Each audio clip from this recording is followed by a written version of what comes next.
quiet.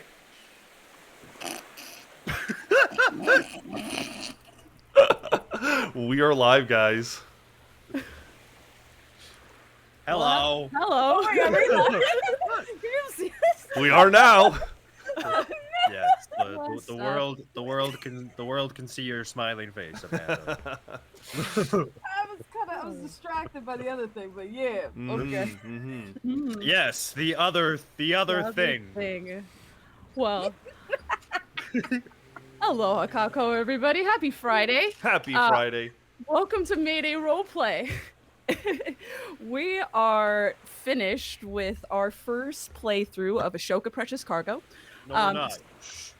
What do you mean we're not? No, we're not. Too sad. Yeah, No. unfortunately, we are.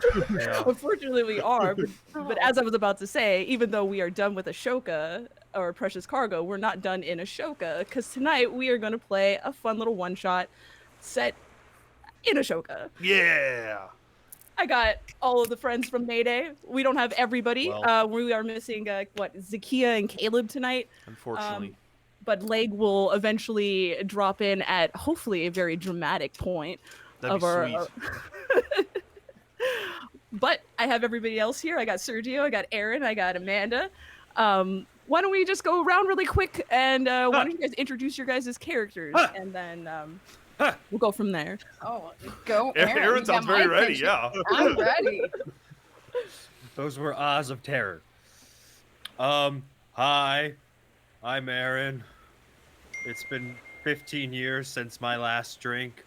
Oh no. Liar. It's 15 seconds. Tonight I am playing Sir Perth, who is a is it Scythian or Sasanian? Sasanian. Scythian feels right. I'm gonna go with Scythian.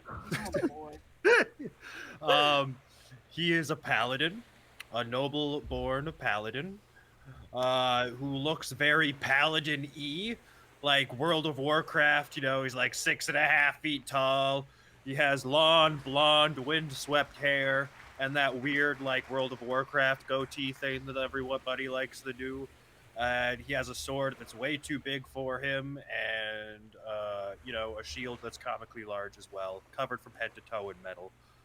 In tow with him, he has 3 people dressed in normal clothes that look very, very, very unhappy to be there. And I'm so sorry, what was that name again? Perth! Perth. I'm writing Sir this down. Perth. Sir Perth. Sir Perth.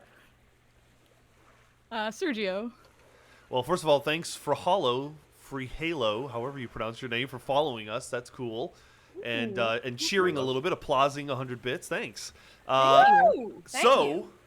Yeah, my name is Sergio. I am playing an Aarakocra swashbuckler, just 9 levels of swashbuckler. And his name is Josue Manuel Caracas Cacao. And he is very flamboyant. Should we describe ourselves now or no? We should wait. Oh, we'll describe ourselves a little bit later. Gotcha. Just your name. That's fine, all I'll Aaron. say. You're good. That's all I'll say. Amanda. Oh, I can't fall. Oh Lord. All right. Hi everybody. I'm Amanda, and I am going to be playing Leek. I believe Tiefling, who is a fighter and a battle master. I think that's all I can say until we actually Get into it. We'll get into it. Well, before we get one last thing, if you don't know what Ashoka Precious Cargo is, definitely go and check it out. Gee, I mean, we just think everybody's already seen it and listened to it. I know. We just making assumptions, but yeah, we got 12 awesome episodes of magic and islands and craziness and a wonderful found family story. People turning into chests. And worm men. But be sure to check that out. And unless we have anything else to talk about right now, why don't we get started? Let's do it. I can't wait. Well, welcome back to Ashoka, guys. Yes, I'm so happy to be back. So the summer has set on the horizon, and at its forefront, fall. The northern winds trek further south and mixes and churns with the hot sea of the expanse that produces powerful storms that rake through the south of Ashoka. Word of the sinking of Tengu Atoll in the northern border isles and war parties shifting through the South Seas, ill-omened rumors of bright lights that streak and scatter across the Ashokan skies have littered every harbor, through every tavern, and every dock that has made up the coastlands of Saren Isle. But for you all, a good rumor is one that leads to gold. For treasure holds the eye is a common expression spoken at the port city of Chasa. It is the last northwestern point to the Sarabi Desert, and many come to the golden dunes to seek their fortunes in the sands beyond. For scattered in those desolate lands, the remnants of old Ashoka, its knowledge, but most importantly, its riches.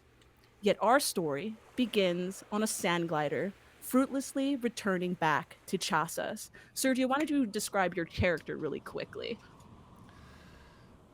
So Jose Manuel Caracas Cacao is a Aarakocra that looks like a red macaw, like a parrot.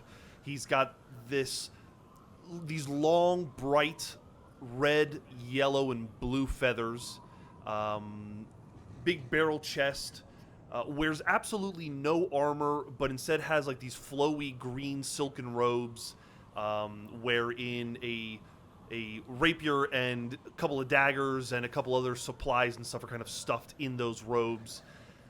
He is very flamboyant, friendly, and is probably handling the glider because he does have proficiency in water vehicles, and this probably maneuvers like a water vehicle, at least Yeah. the closest to it. And he probably is happily chatting or attempting to chat with Leek and Perth, regaling them with stories of his exploits. Whether they're real or not is up to their decision. But he is very excited to be heading out into the desert. He's not used to being out in the desert, but he knows that this rumor could lead to some big treasure, and he needs that treasure. Aaron, why don't you? Oh, and Amanda, why don't you quickly describe your character? Hi. So Leek is actually is probably going to be listening to Jose. So in like just having fun, like yeah, what else? So just like totally engaging in this, like just enjoying the story. Leek is actually like around like 5'6", kind of like I want to say like nothing like just nice kind of leather vest, pants, very kind of lax, but you will see quite a bit of you'll see crossbows attached to her hip. She has her bow. Her favorite thing is her sling, which is in hanging off of her pockets, and she's just kind of like I would say the best thing is she's just kind of tossing a rock up and down, just like very handsy. I would say probably a little fidgety, needs to get rid of energy in some way, shape, or form. So she is kind of stimming in that way, but she is vibing on the fun story. She doesn't care if it's real or not. You're telling it. She's enjoying it. And then Aaron, just a really quick synopsis of your description. Yes. Like I said, big World of Warcraft guy. He's got three manservants that follow him everywhere he goes. So we're riding across the sand glider. He's just like, Cece, polish my pauldron. Misi, quench my thirst. The other one, you take a break. Very nice. Why don't you all three roll me perception checks? Come on, let's start off right. Let's start it off right. Perception is not my strongest, but 13. Ooh, 15. 15. Let me see.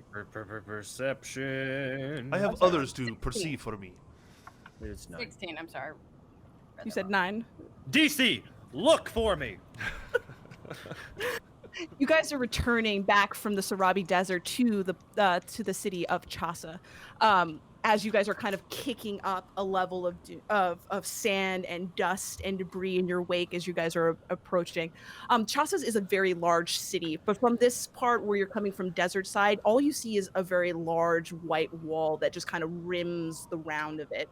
But from the top, you can kind of see just like some of the higher parts of it, which are just like flat top stone buildings and stuff that are scattered that make up this port city.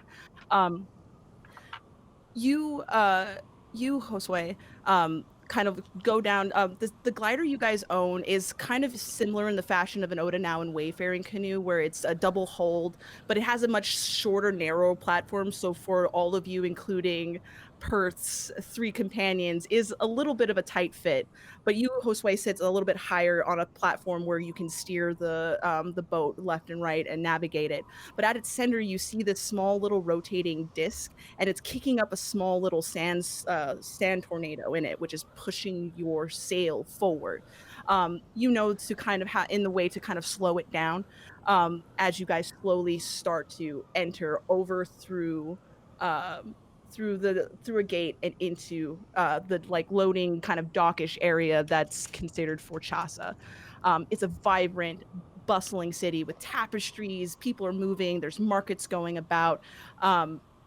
And you guys eventually just load up onto where you typically keep your sand glider, and you eventually walk towards your usual place, which is called the post board. The post board is where you can find odd jobs, where you can find rumors of treasure hunting and the occasional bounty. As you guys approach there, all of you make me perception checks.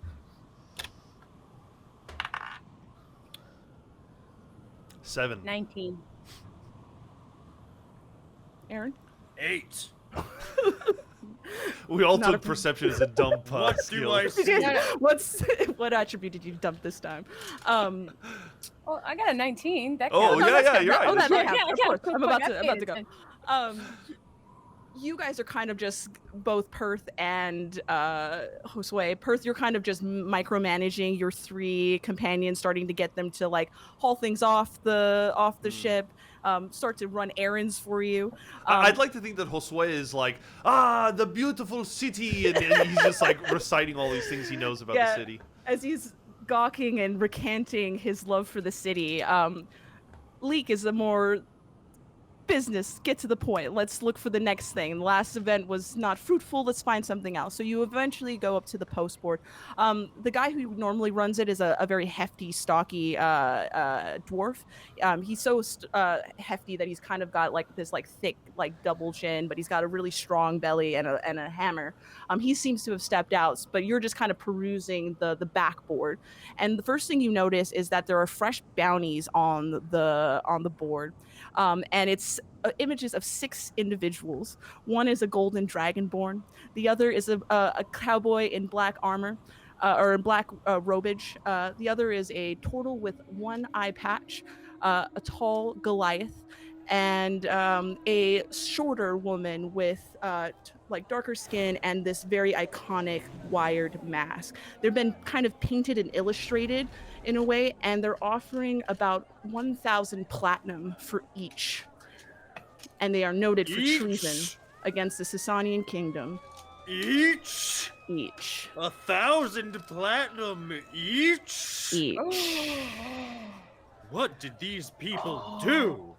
Well, I will certainly say that they are some strapping-looking folks, if I do say so myself. However, 1,000 platinum? Cece, write this down. We must pursue these interlopers. 1,000 platinum.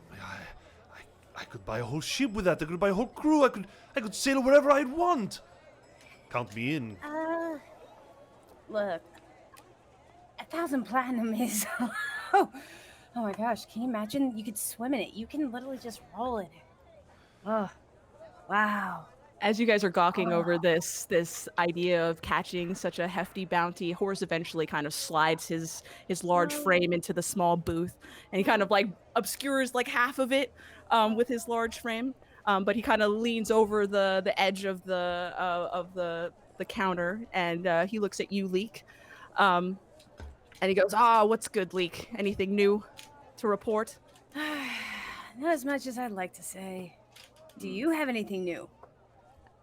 he nods at you for a second. He's like, actually, something recently just came in. He goes to the board and he picks up this very small slip of paper. He kind of takes it, like just rips it off, and he hands it to you. Um, all it says is the name Waylon Bellwater, um, and the tavern, the Silk Siren.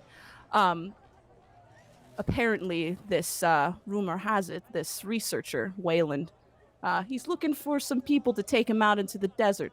Says he knows of a place that has come about in the recent storms. Okay. Figured you three might be interested in such an Mystery. endeavor. I'm intrigued. Question: what's with the thousands? What's with the group in the back that's thousands? What they do? He looked. The guards dropped it off sometime earlier in the day. Apparently, these folks caught some serious trouble up north. I We mean, want that job, right? you are welcome to it, but I have no idea where would you start. I mean, it's just a quick trip to the desert. It's a mystery. Oh, yes, I suppose it will be easy enough. I think For one so capable, such as myself. Do you think it's possible if this turns out to be a dud too? Like, can you put them off to the side and save them for us? I mean, it's open market. Anything that's that platinum, this is being spread around from coast to coast, from what I've heard. From my experience, a bounty so high means that the people are almost impossible to kill. I consider myself a great sword fighter, but I don't know if I'm that good. That is a good point. Oh, yeah, no. If anything, we should hope that we do not come across them while we are in the desert. Oh, that's even better point. So at least we now know what they look like, so we can bury our heads in the sand when we see them. I'm sure they will be no match for Sir Perth! Yes, Sir Perth, it has been lovely to have you around. Another round of drinks, please. Thank you. So you guys are heading to the Silk Siren then to Yes. to, Yeah, I to think get it the makes job. sense to do the easier job. Easy. I want to see if this leads us to Hamanoptera. That's Yeah. what I'm thinking. That's where I'm already at. So easy enough. You know the Silk Siren like the back of your hands. It's the usual hub for most people who are bountying or treasure hunting out in the Sarabi Desert. It is owned by a Sphinx woman by the name of Charla. She's a very tall-ish, like her countertop is just this giant like slab of just stone, because she's quite a large being. The tavern itself is quite huge. You even have to kind of like walk up a few steps for those who are small in order to kind of order from that bar. But eventually, as you guys kind of scan and looking for what Horace describes you as, Waylon, you finally see him tucked in a corner. He has very short, darkish hair. He looks overall human. But there is just something about the features that he has that says that he's kind of something else. He's got a little bit of sharpness to his nails and to his teeth. And he's kind of got these like dark lines that kind of mark around the sides of his face in a way that like a wild cat would. But most of it is just regular skin. He's got glasses that he's kind of got bridged across his nose, and he seems to be scribing inside of a book while he's enjoying a pint of ale. But he's kind of reclused off to himself, off to the side. Eli, question. Yeah. May I... The description that you just gave is suspicious as fuck! Can I do a divine sense to determine if he is an undead, fiend, or celestial? Sure. You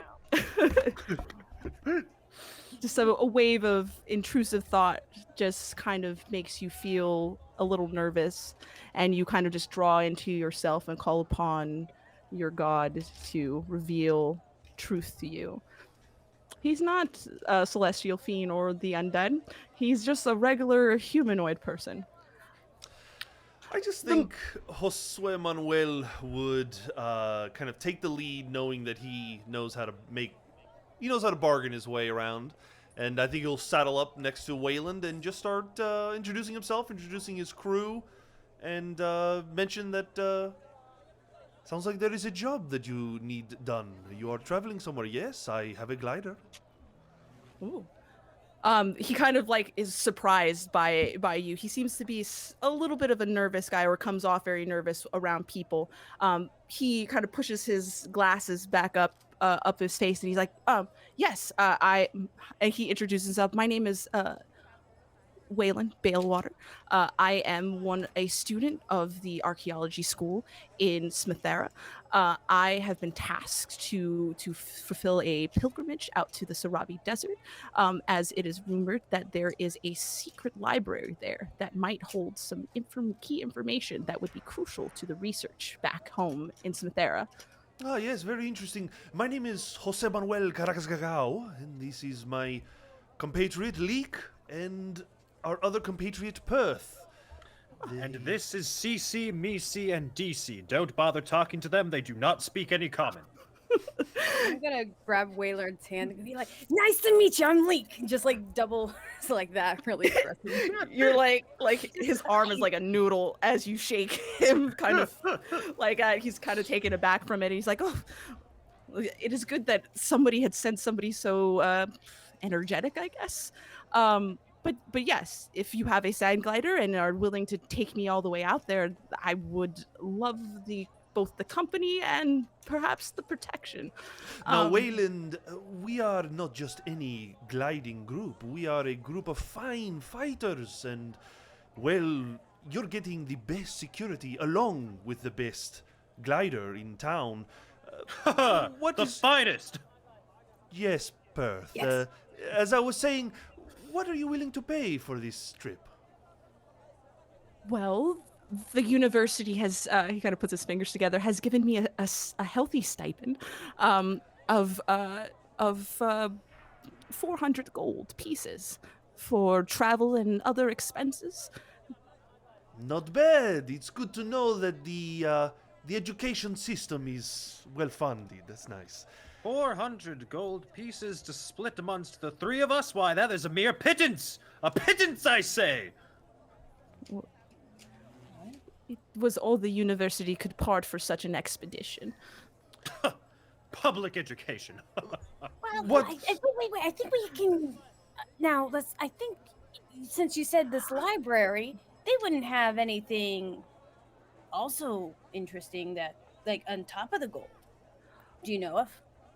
It is rumored that this library is quite expansive, and I am only there to look for tomes and research in order for the good of the overall of our kingdom. So if you were to find perhaps an artifact or two that interests you, I could not Look be the other quite way? concerned with it. Could not be quite concerned with it. Finders keepers is what I'm hearing. Exactly. Then it is settled. You will take the dusty old worthless books, and we shall take all of the valuables. That seems quite fair enough to me. Yes. I feel good, ladies and gentlemen. Let's get a round of drinks. Yes. You guys gather around some drinks and to kind of seal this deal as you guys kind of clink together. Is there anything you guys would like to do in Chasas before you start your expedition? You guys came back around the early part of the day, so it's about noonish now that you've squared away things with Waylon and had some drinks. Before we go, where I was supposed to meet my sister. They're taking forever. Where is the general direction? So I'm gonna leave behind like a note for the barkeep.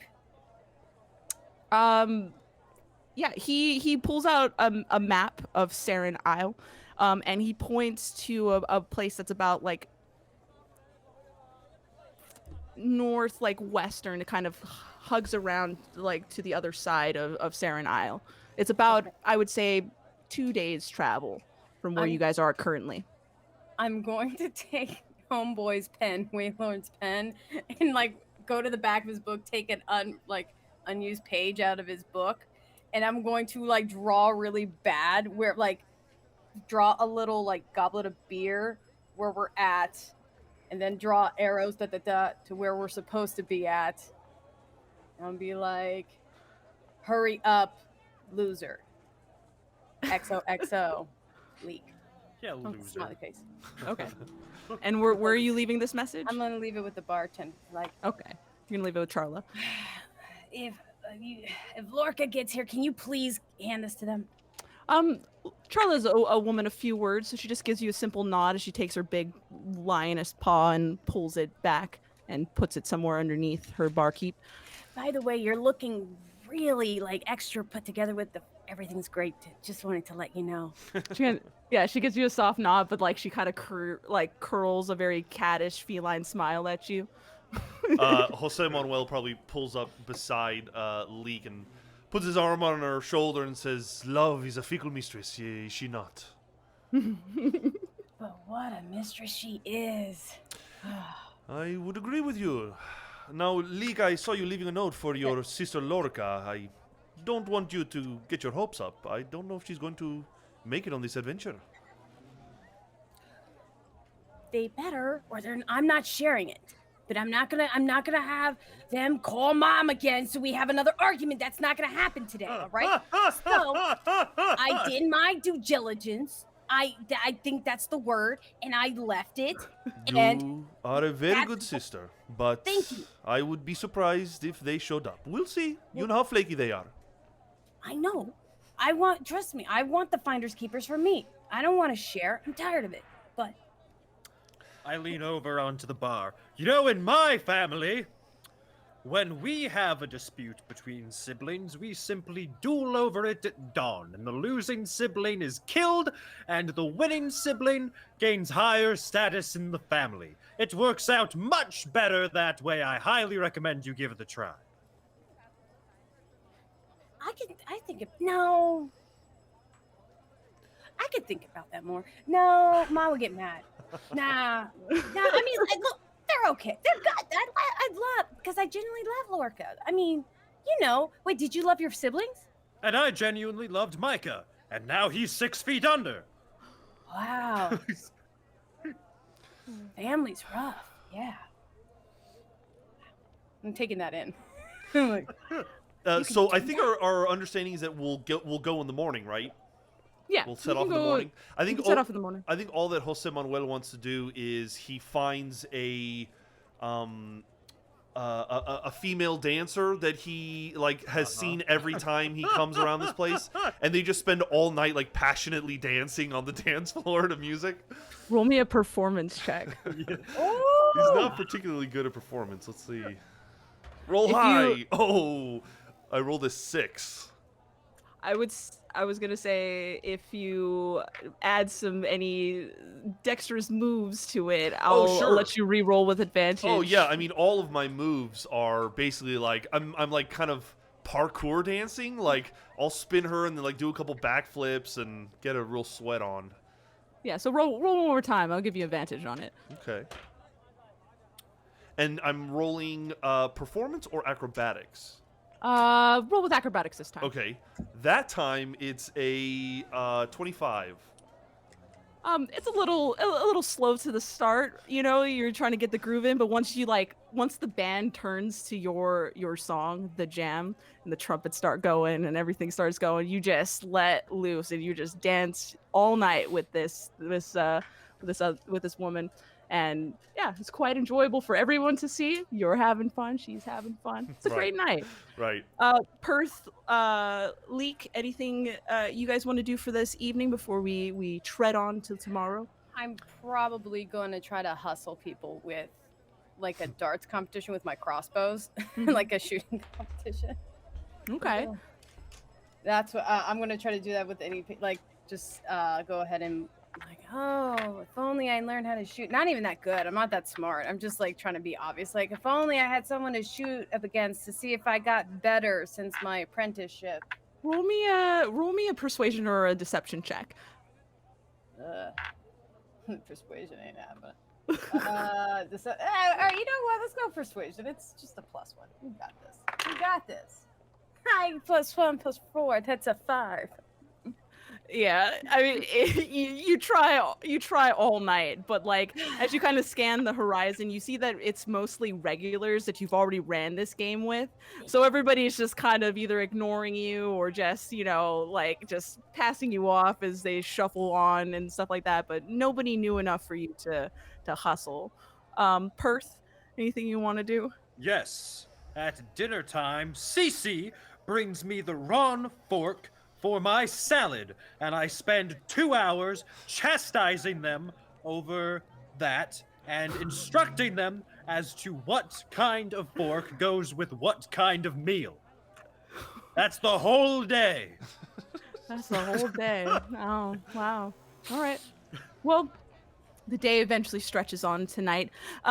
Chassis is a very vibrant city, so the night is just as eventful as the daytime, as people kind of get off from work and stuff, and that's when like the rows of like lights and music kind of just scatter throughout the city. It's very jovial, very nice. Um, but eventually you guys find time to rest and recuperate, and you wake up early in the morning ready to set out on adventure. Waylon will meet you at your sand glider at the docking area, and he's kind of got ready to kind of go on a little adventure. He's got a nice little researcher hat and stuff like that. He's got a little satchel, and he's just kind of waiting for you guys somewhat nervously. Um, Jose Manuel jumps on, takes the seat as the captain, and says, "Okay, Wayland, make sure to keep your hands and your feet inside the glider at all times." And here we go. And he'll just, with a flourish, kind of set the ship off. Yeah, as you prepare the sails, you pull out that rounded disc that used to sit inside your glider.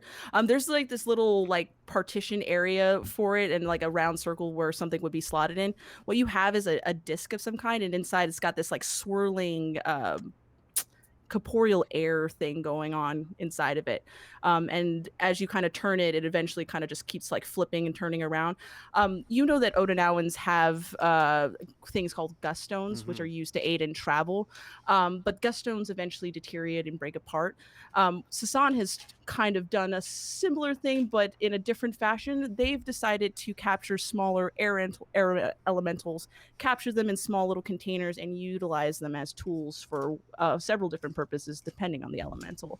These are used for travel, as they make little wind clouds, and are aided for sails. So you kind of flip it like a coin, and it kind of just flips and turns into a little disc ball, and it lands in the middle and eventually turns up into a tornado, and you guys take off into the Sarabi Desert. That's awesome. What I'd like to do to add in terms of how I do it is Leek and Perth have both met this person, but they tend to kind of hide a lot under my feathers and stuff. A little like 10-inch completely naked man kind of crawls out from under my hair.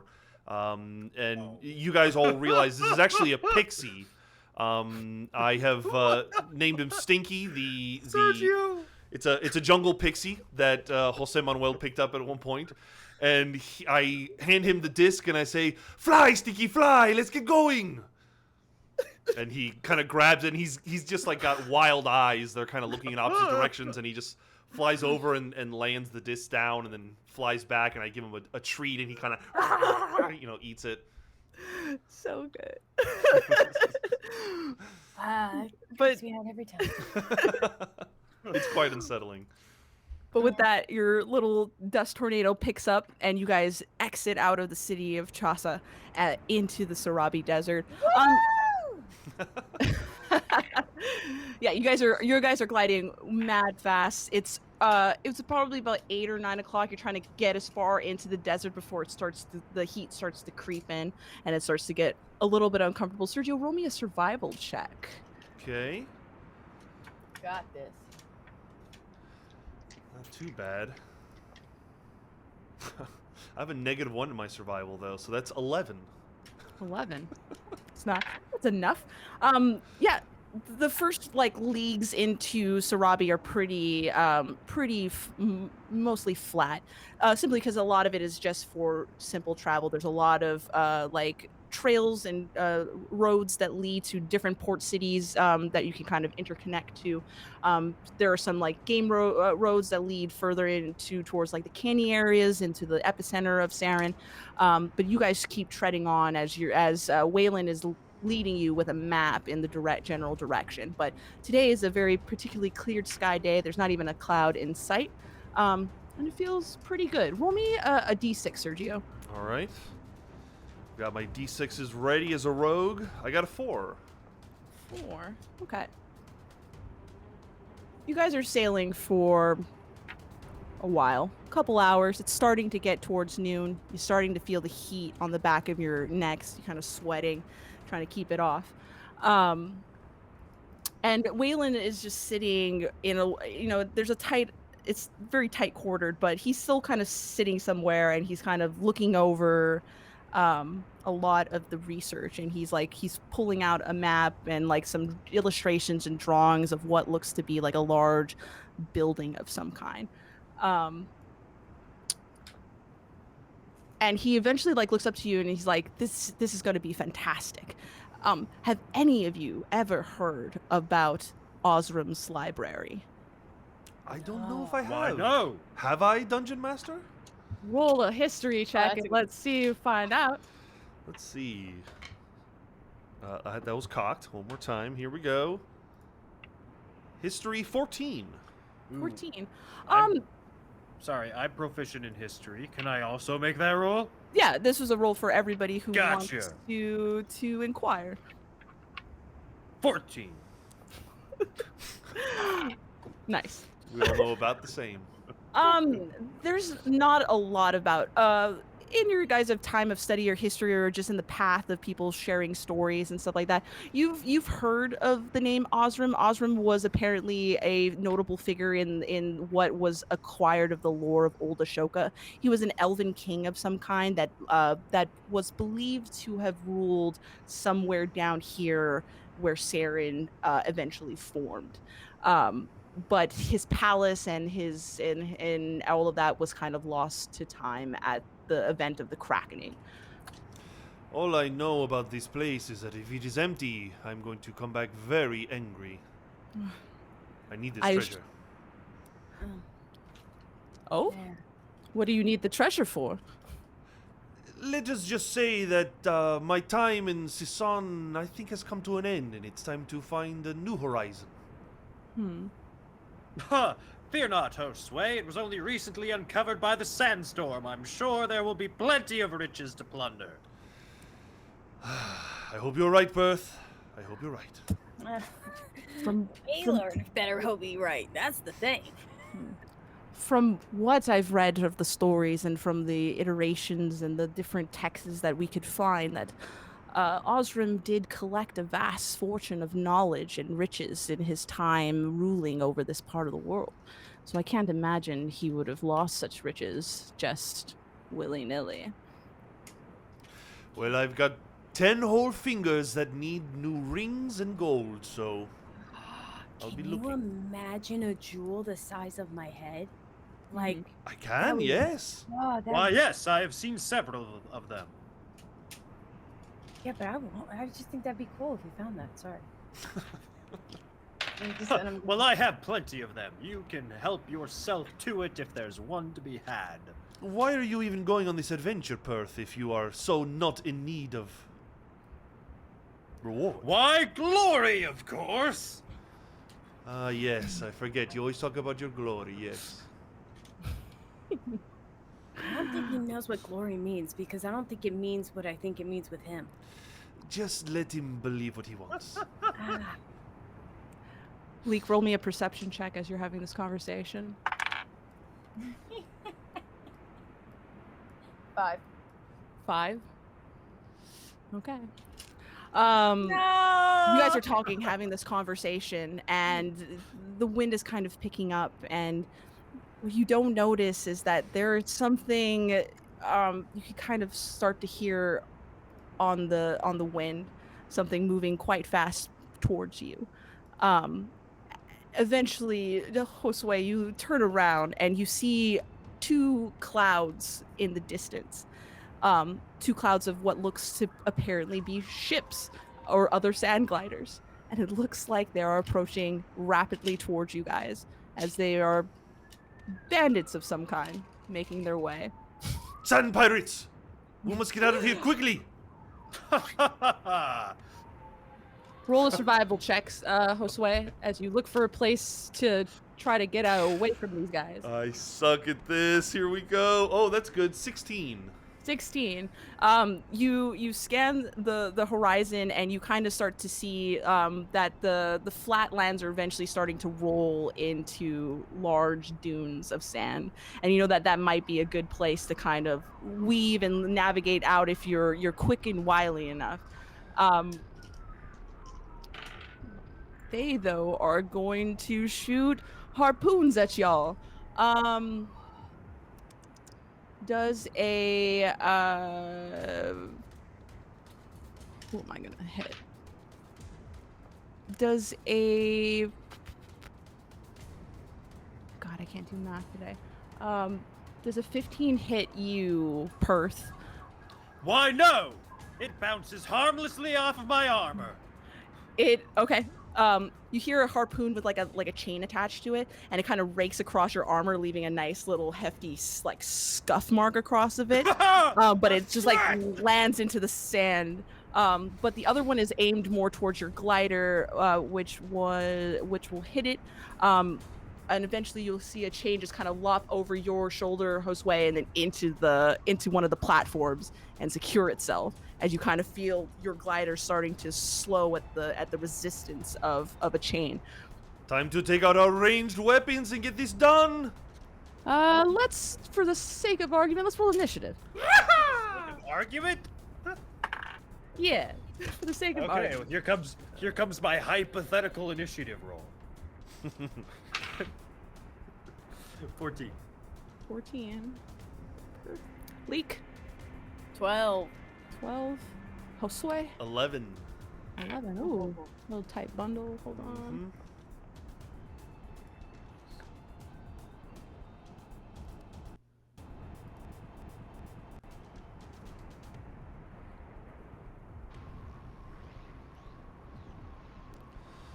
I hope we have some range stuff, huh? Y'all range weapons? I do. Pull out our crossbows, right? Crossbows, blow guns. Perth, you are up first. You see two sand gliders that are approaching. They're at this point they're probably about 20 feet off. You guys are slowly losing speed though because of the one that is with the chain in the platform. It's starting to just slow you guys down a bit. But they are heading ways on flanking either side of your sand glider. What do you want to do? How far away are they? They're about 20 feet. They're only about 20 feet. Well, in that case, do I see how many there are on the ship? Roll a perception check. That thing I'm very, very good at. Something you're best at. 16. 16. You can tell there's about 3 on it. 2 on the Perfect. platform and 1 on the top. I will bane the 3 of them. You're gonna I will cast bane on the 3 of them. the bane on 3 of them. What is that? Is that a save? So that is a charisma saving throw against a 15. I gotta remember that we're playing D&D, all these rolls and stuff. Like, oh yeah. This is my D20. 2 failed, 1 saved. Nice. 1 got a nat 1. Okay. That means 2 of them are baned. 2 of them are baned. Which means that whenever they make an attack roll or a saving throw, they must roll the d4 and subtract the number rolled from the attack roll. Or Copy save. that. Cool. Yeah, you kind of lean off to the side of the boat and you cast Bane on them. It gets the 2 guys on the platform, but the guy who's navigating kind of like shuffles a little bit, and you kind of see the glider teeter because they're going so fucking fast. But he was able to steady himself and keep going. But the other 2 are affected by it. Next would be you, Leak. I think the claw, is it over a rail or is it through the wood? It's through the platform. It would probably be right in front of you. Okay. As you look down, you see that chain thing, and then you kind of see Waylon kind of pressed up against the other platform where Josue would be standing at, trying to avoid being seen. Okay, well, let's go ahead and 20 feet. I'm gonna go ahead and just go ahead and use my crossbow and shoot 2 off. Okay. Action. Do that. Okay, 17. Ah, yeet, mofo! I got a 27. So I critical hit on one. I was hoping for a natural 20, but that works too. Wait, I'm Oh no, sorry, Amanda. I got mine cuss word literally just says yeet instead. Ah. So that is a nat. That is a Well, nat. that is a nat 20. Can you please yeah, say roll yeet that damage. mofo for me again? Yeet, mofo! Thank you. Appreciate it. Roll me up that damage for me.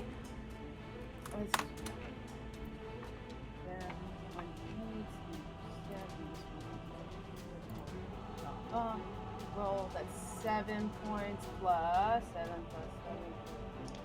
21 points of damage. 21 points of damage. Oh, yeah.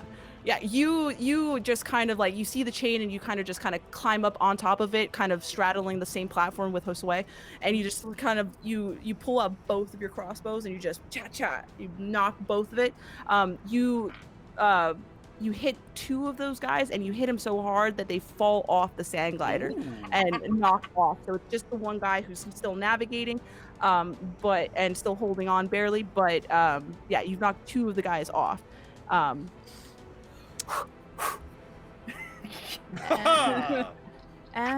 the other ship is going to rebuttal. 1 second.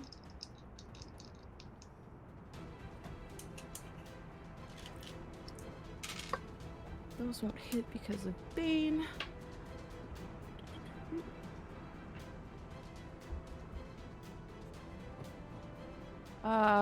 Leak does a 19 hit. Oh yeah. All right. No. Oh no.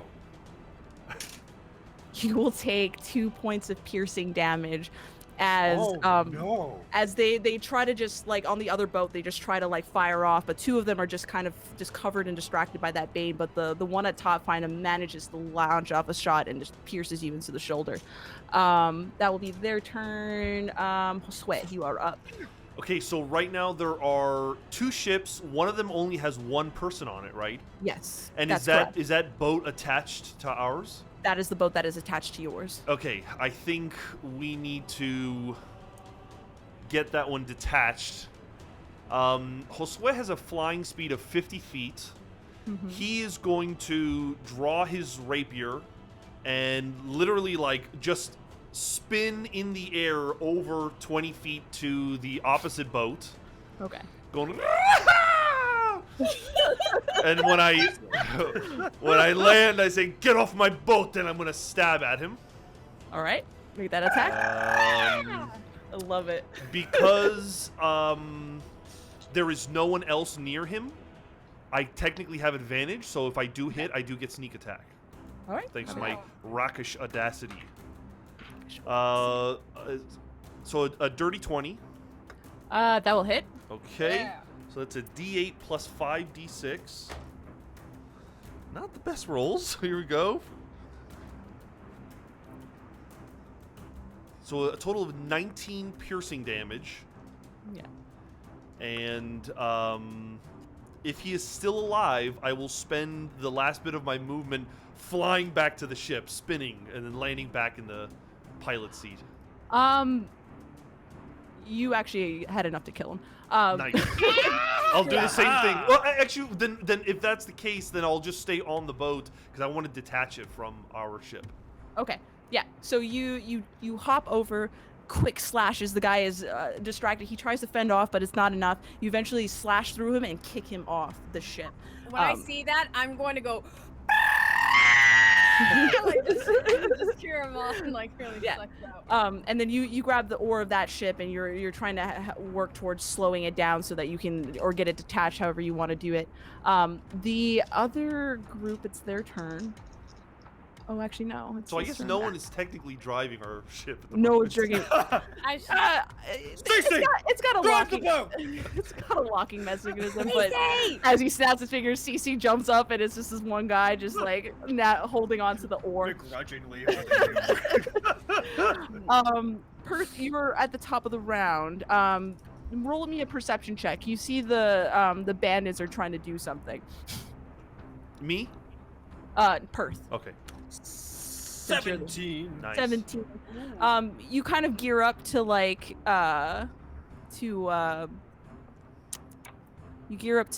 try to do your next attack, but you notice that the group is starting to trail off and try to pull away as you just literally yeeted 3 people off of their other ship without hesitation. And they say, nope, not They've been today. totally intimidated. Not totally intimidated by it. So now you have 2 ships. I spend my whole action laughing at them.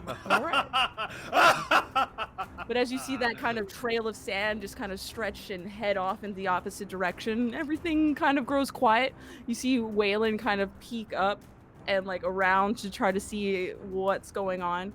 Eventually you guys will probably stop to kind of get that chain and harpoon detached. Yeah.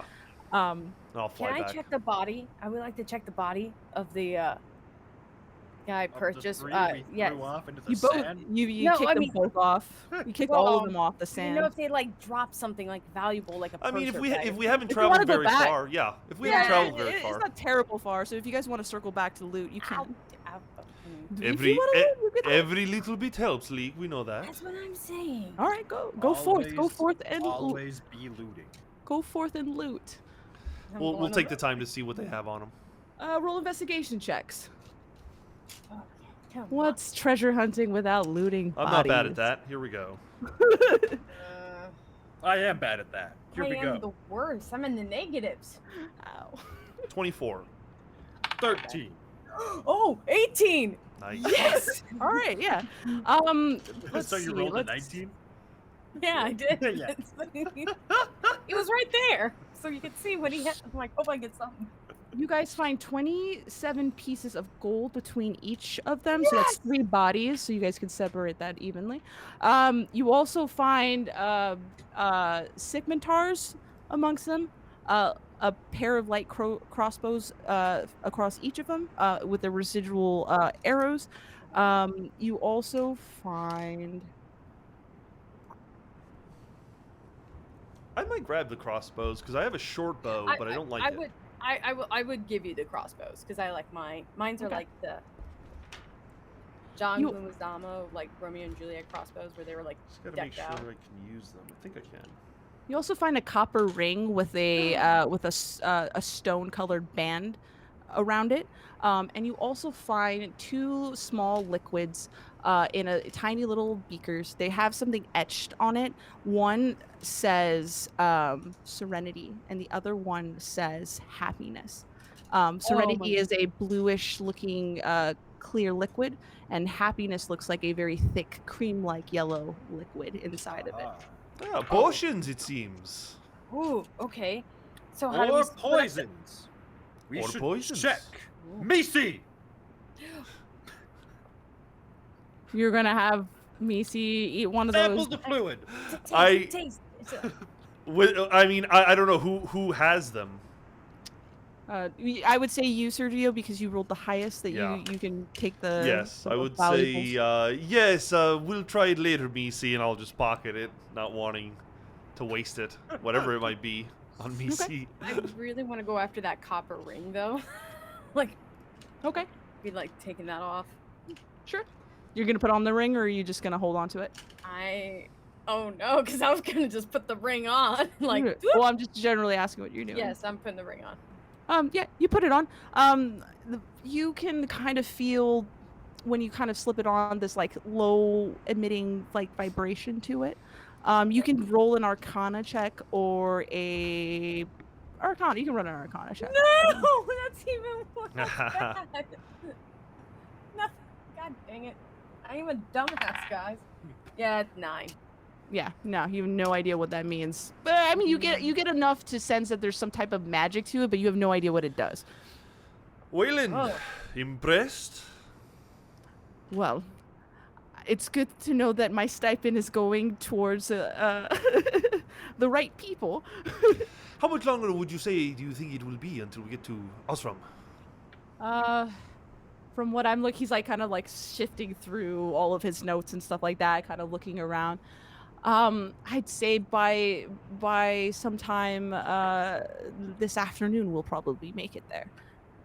At the rate we're going. Excellent. The less time we spend in the desert, the better. Oh, wait, Waylon, question. What's this? And I'm gonna like shove my hand right in his face of the ring. My hand's all tingly. Oh, lucky Waylon rolls high. Waylon kind of expects the stone, and he expects the ring, and he says, "Ooh, that is quite. They're elemental rings.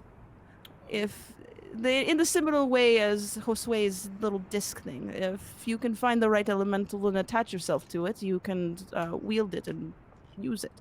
Oh, That's pretty powerful. Sounds like slavery with extra steps. where have It I heard is- that before? Terrible. I mean, it is what we do here in Sasan. Waylon kind of shrugs it off, and as nothing. Speaking of which, Cece! Cece like begrudgingly approaches. I'm not asking him to do anything. I just Oh. wanted to remind him that I could make him do something. He just stands there attentively at you. I assume you guys are just getting back on your glider Oh, and, yeah, for sure. keep heading out. All right. Yeah, you guys spend the rest of the day traversing through it. As the day just grows hotter and hotter, eventually you kind of got to bundle yourselves up a little bit because the reflection of the sun is just bouncing off these gold dunes, and it's just bright and uncomfortable. But you guys are kind of used to this. You guys trek out here long enough trying to find any little bit of opportunity to find ruins and places of treasure. Just so you know, Leek is going to have their hand in the air while the wind passes Mhm. because they're thinking elementals. They're like, oh, air, to see if air activates the hand. And they're just Yeah. gonna keep it out for a Yeah, while. you're holding it out. I mean, you're getting a lot. You're feeling like the flecks of like sand and debris kind of coating your hand as you go. So you'll eventually, as you pull it back, we'll just have this nice little bit of Dust. dust on your hand. Ain't air. Ain't air. Eventually, it's starting to, as the day keeps going on, eventually, as the heat grows in and patience kind of settles in a little bit, and before somebody finally can say like, are we there yet? Waylon has been like eventually at some point, once we got a little bit closer, has pulled out like a telescope of some kind, has been like just darting back and forward on the platform trying to look around, and eventually he's just like, oh, and he sees it and he points out ahead, and when you guys look over, you kind of see like just a large just dune of sand. But if you look just a little bit closer, you'll see towards the top of that dune hill, you'll see kind of like what looks like a tip of a spire of a building. Me gusta. And Waylon's like, there it is. That thing? Yes, I can see it. Okay, so Why, this will be very fast. It's so small. You guys travel to, I mean, as you get closer, it starts to get a little bit larger. It's actually like what looks to be like the top part of the spire of a building of some kind, but it's fairly large. But it's so like buried in the sand that like the window itself is a short climb up to the top window where you could kind of look down into the spire. Okay, not so small. Perhaps I should go up and inspect it. I am a little quieter than everyone else, yes? See if That the coast is sounds clear? like a grand idea. You don't have to yell all the time, Perth. Not all the time. What do you mean? And I will begin making my way up, not actually necessarily trying to... I guess I'm trying to be quiet, but I'm more just trying to get up there, mostly probably having to fly and just survey what we're coming up to. Yeah, you go up like high really quick and kind of like survey. Like from what you residually can see, it's just this spire. You don't see any other parts of what would be like a library or a building or structure of any kind. Any But obvious entrances? the only seemable entrance would be that window that you could see of the top of that spire. And when you kind of it's easy enough for you to just kind of perch on the top of the window and you look down and you can see that while there are no like staircases or stuff leading down, there is what seems to be a clear shot down, maybe 30 or 40 feet to what looks to be like a platform of some kind, which I you can see from the see. sun. I see. So you might have to Um, climb down. Gotcha. And just from initially looking, doesn't look like anything's moving. It's just a dark hole. You can roll me a quick perception check. What I want to do is, since I'm up here by myself and there's nobody to see, I'm going to cast a little bit of magic. I'm going to cast Prestidigitation and just do like a little flame, a little firecracker or something kind of exploding in the distance, just to see if anything really reacts as I'm watching. Okay. I'll give you advantage of the perception check then. Okay. Since you're illuminating. Ooh, I'm it. glad you did that. Perception 19. 19. Yeah, you kind of like huddle as you kind of like crouch over that stuff and you cast prestidigitation and you kind of do it in a way that would look like you're like lighting a small torch or something like that to try to pass off that you're hiding your magic, but you can eventually push that little light and it kind of goes down the tower a little bit. As far as you can see, you don't see anything moving, but you do see a nice solid platform and looks like sturdy anchoring that you could tie rope and successfully be able to lower yourself down. Leek and Perth, roll me perception checks as you're waiting for Josue to tell you about this. I'm gonna also ask question. Perth, can Cece give me some water? Yes, Cece, Thank you. fetch her some water. I got a 13. I got a 9. Got a 9. You're Leek, you're distracted by Cece coming up to you as you were about to like scan the horizons, but Cece kind of like tugs on your coat and then hands you a flask of water. And Perth, though you look around, you eventually see a small rabbit. It's a little wild desert hare, and it's looking at you, and its ears are kind of flicking back and forward, but it's kind of giving you a stare and a nod. Does it have pointy teeth? As far as you can tell, it looks like a regular old like wild desert hare. I better approach it to be sure. Okay. By the way, by this time, I'm gonna dump that water on the ring to see if anything reacts to it. Oh great, we're in the desert. Waste the water. You. That's why I asked for your water. I didn't ask for my water. I asked for your water. You run the water over your hand and stuff like that as it just trickles into the sand. Nothing does anything. It's not water too. Perth kind of hears that in the back as he kind of approaches this buddy. Oh, you've hunted in the wild before, Perth, and you know that most game animals wouldn't be so standstill like this. But Go on. But you get pretty close to it, and it just keeps just looking at you curiously. As he's doing Hello that, there. Josue probably just calls out, I think we should come up here. I found a good entrance. Okay. I like this rabbit. I like its guts. I will pick it up and take it with me. Okay. You go to kind of pick it up, and as you do, its form kind of like sifts through your hand like sand as it kind of dissipates, and then it kind of recorporealizes behind you as its rabbit form, and it kind of looks at you curiously, and eventually it just starts to dart off, and it's darting off towards the tower, and eventually it climbs the tower miraculously, passes you, Josue, and then goes down into the tower. You don't see that every day. My goodness, I have never seen a rabbit climb like that before.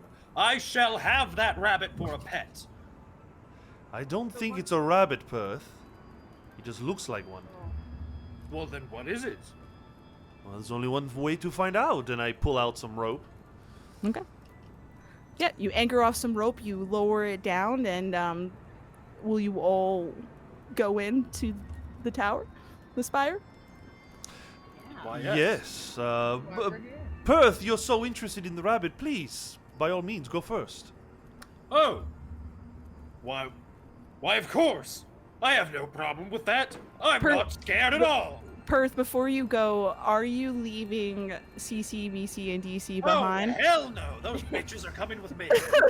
Okay. Send them first, Perth. Send them down first. Just wanted to make sure. Okay. No, my bravery was challenged. I was to send first. I'm not scared to do so at all! We don't think that at all. Okay. But we do. When you get to the bottom of that, roll me a perception check. Oh, do you have dark vision, by the way? It's a little Oh, dark hell in there. No, I'm a white ass human. Then roll that at disadvantage unless you have something to light your way. Ooh, well, let's see if I can get worse than a 4. I can't, it's a 4. Okay. You climb down, you drop onto this platform, which is enough that you can see with the whatever light is casted from the top of the spire. And you kind of, as you do that, your armor kind of makes that just an echoey sound across this large space. So you can tell that you're somewhere very big. So I'm just being really loud. But as you kind of Clink. look around, though, like as far as you can see, you're on a very circular looking platform, and that you can see like what would be like ways to like walk, like a hallway or something like that. Yes. Unrelated, I am going to quickly cast heroism on myself because I'm not afraid at all. Okay. As you stand in the darkness, once again, you call upon your god to steady yourself as you cast heroism on yourself. Who's coming down next? Who's Leek? Waylon. Please, yes, I will actually light a torch, and I will keep it on my hands, and I will fly down. I won't use the rope, Okay. so that I'll kind of go down at the same time as Leek and Wayland with a light source. I'm gonna just FYI before, like, I'm gonna quickly wrap the rope around like my leg and kind of like slide down it a little bit faster. So Okay. it's gonna be like I'm gonna just like not have the strongest. It's gonna go wee. Okay. Easy enough for you to do. Waylon's taking his time. He's not the best at ropes, but he shimmies himself all the way down. And Yeah, now so you're I four. keep close to him to make sure if he falls, I can catch him. Okay. The four of you are now there with torch in hand as you kind of lift it up, Josue. I also have dark vision, so I at least get 60 feet. Okay. So a little bit, just Yeah. give a heads up. So what you can kind of see, Josue and Perth and Waylon, is like you're on a circular platform, and there's like two little paths that goes to either side. And what you can tell is that as you kind of cast the light around, you see what looks like rows of what would be like shelves of some kind, and it looks like you're standing in the vast looking library, but just covered in shadows. You can't get rid of a lot of detail. Leek, you can see a lot more, especially with the torch in hand. You can see just rows and rows and rows of books, and if you kind of lean over the top of the platform, you can see that it goes down multiple stories. It's huge. It's about it's like a palace-sized looking library. Oh man, guys, it's nothing but books. This place is huge. Ah. We better Surely stick there together. must be something of value in here. Yes, I hope so. Roll me investigation checks real quick. The other thing I'm so very good at. -1. 19. 19. One unnatural one. 9. Yeah, it's so dark out here for you, Perth. You're just covered in the darkness. You're just holding on to the heroism and the thought that your god is with you. Mhm. CC, be my eyes. Yeah, CC, BC, and DC just kind of form a circle around you and are just like visually looking back and forth. But as you're kind of looking around, Josue, and looking, you eventually see what looks to be somewhere where you could like latch your torch into. And if you do, it will slowly illuminate more of this space. Wayland, do you know if we can expect things to be living in here? I don't want to make it too bright if they might notice us. Oh. That's Waylon kind of says, well, I mean, there are the knowledge seekers, and from what it was written, there is a guardian of this library. But it doesn't necessarily say what it is. It says it's like a spirit or something that Ozrym had befriended in his life. Well, what do you all think of this? Let us help Wayland find what he is looking for, and when he is satisfied, we can look for what we are looking for. So that worst case scenario, we just have to run out of here at some point. Well, can't we do the two together? Well, we'll help him, but we look, and then if we see something better. Yes, if the opportunity rises, very well. Oh, Leek, A roll wild me goose. Leek, roll me a perception check with advantage since you can see much more clear in this space. Okay. 17. 17.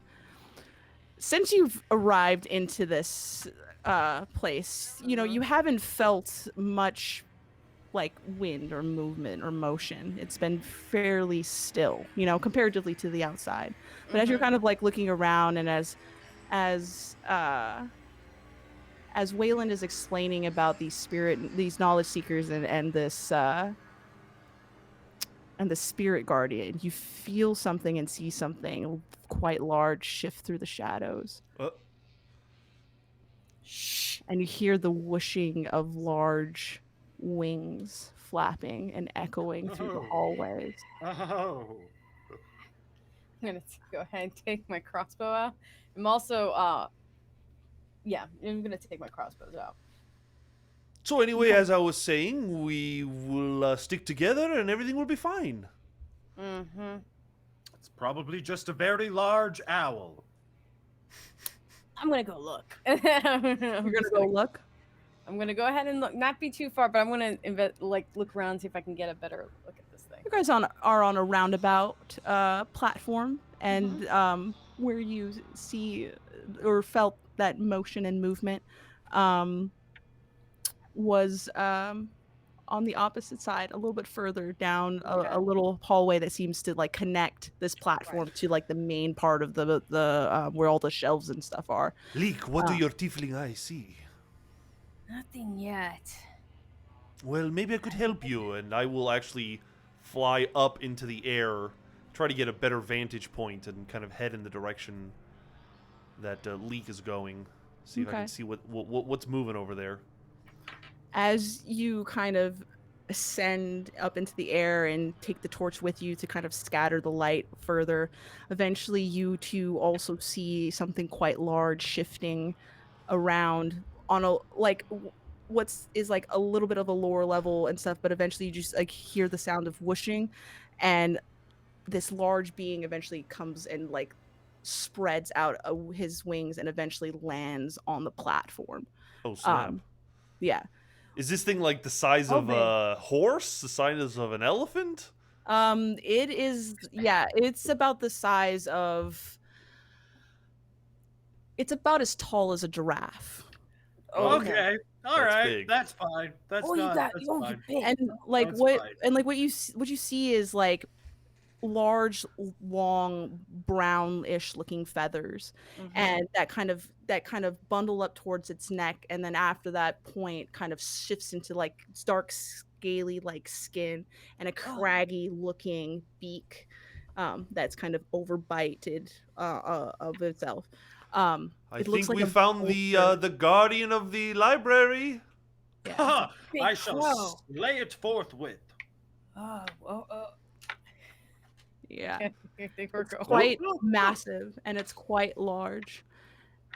Does it seem immediately aggressive, or is it kind of waiting for us? It seems like it's pensively waiting for you as it's looking at you. It Wayland, tell me we can convince this thing to be friendly.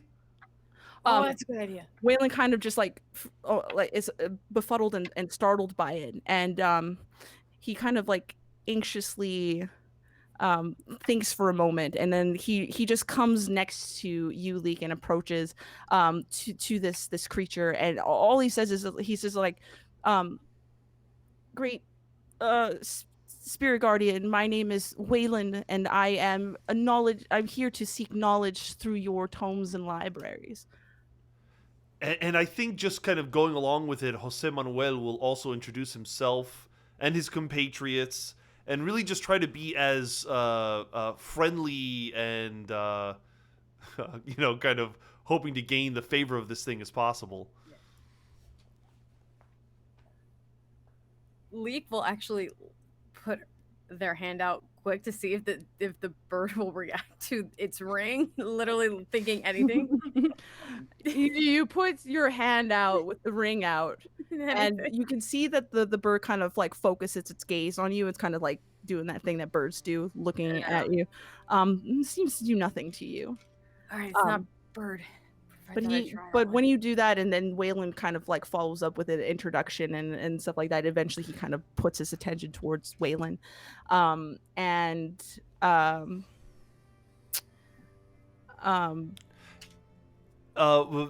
actually speaks Orin and Aarakocra, but Orin, I think, being the language of like the wind or whatever. So if he speaks something like that, I can understand what he's saying. Okay. Yes, you're a bird. Talk to the bird. Yeah. Talk to the bird. That's what I'm hoping for.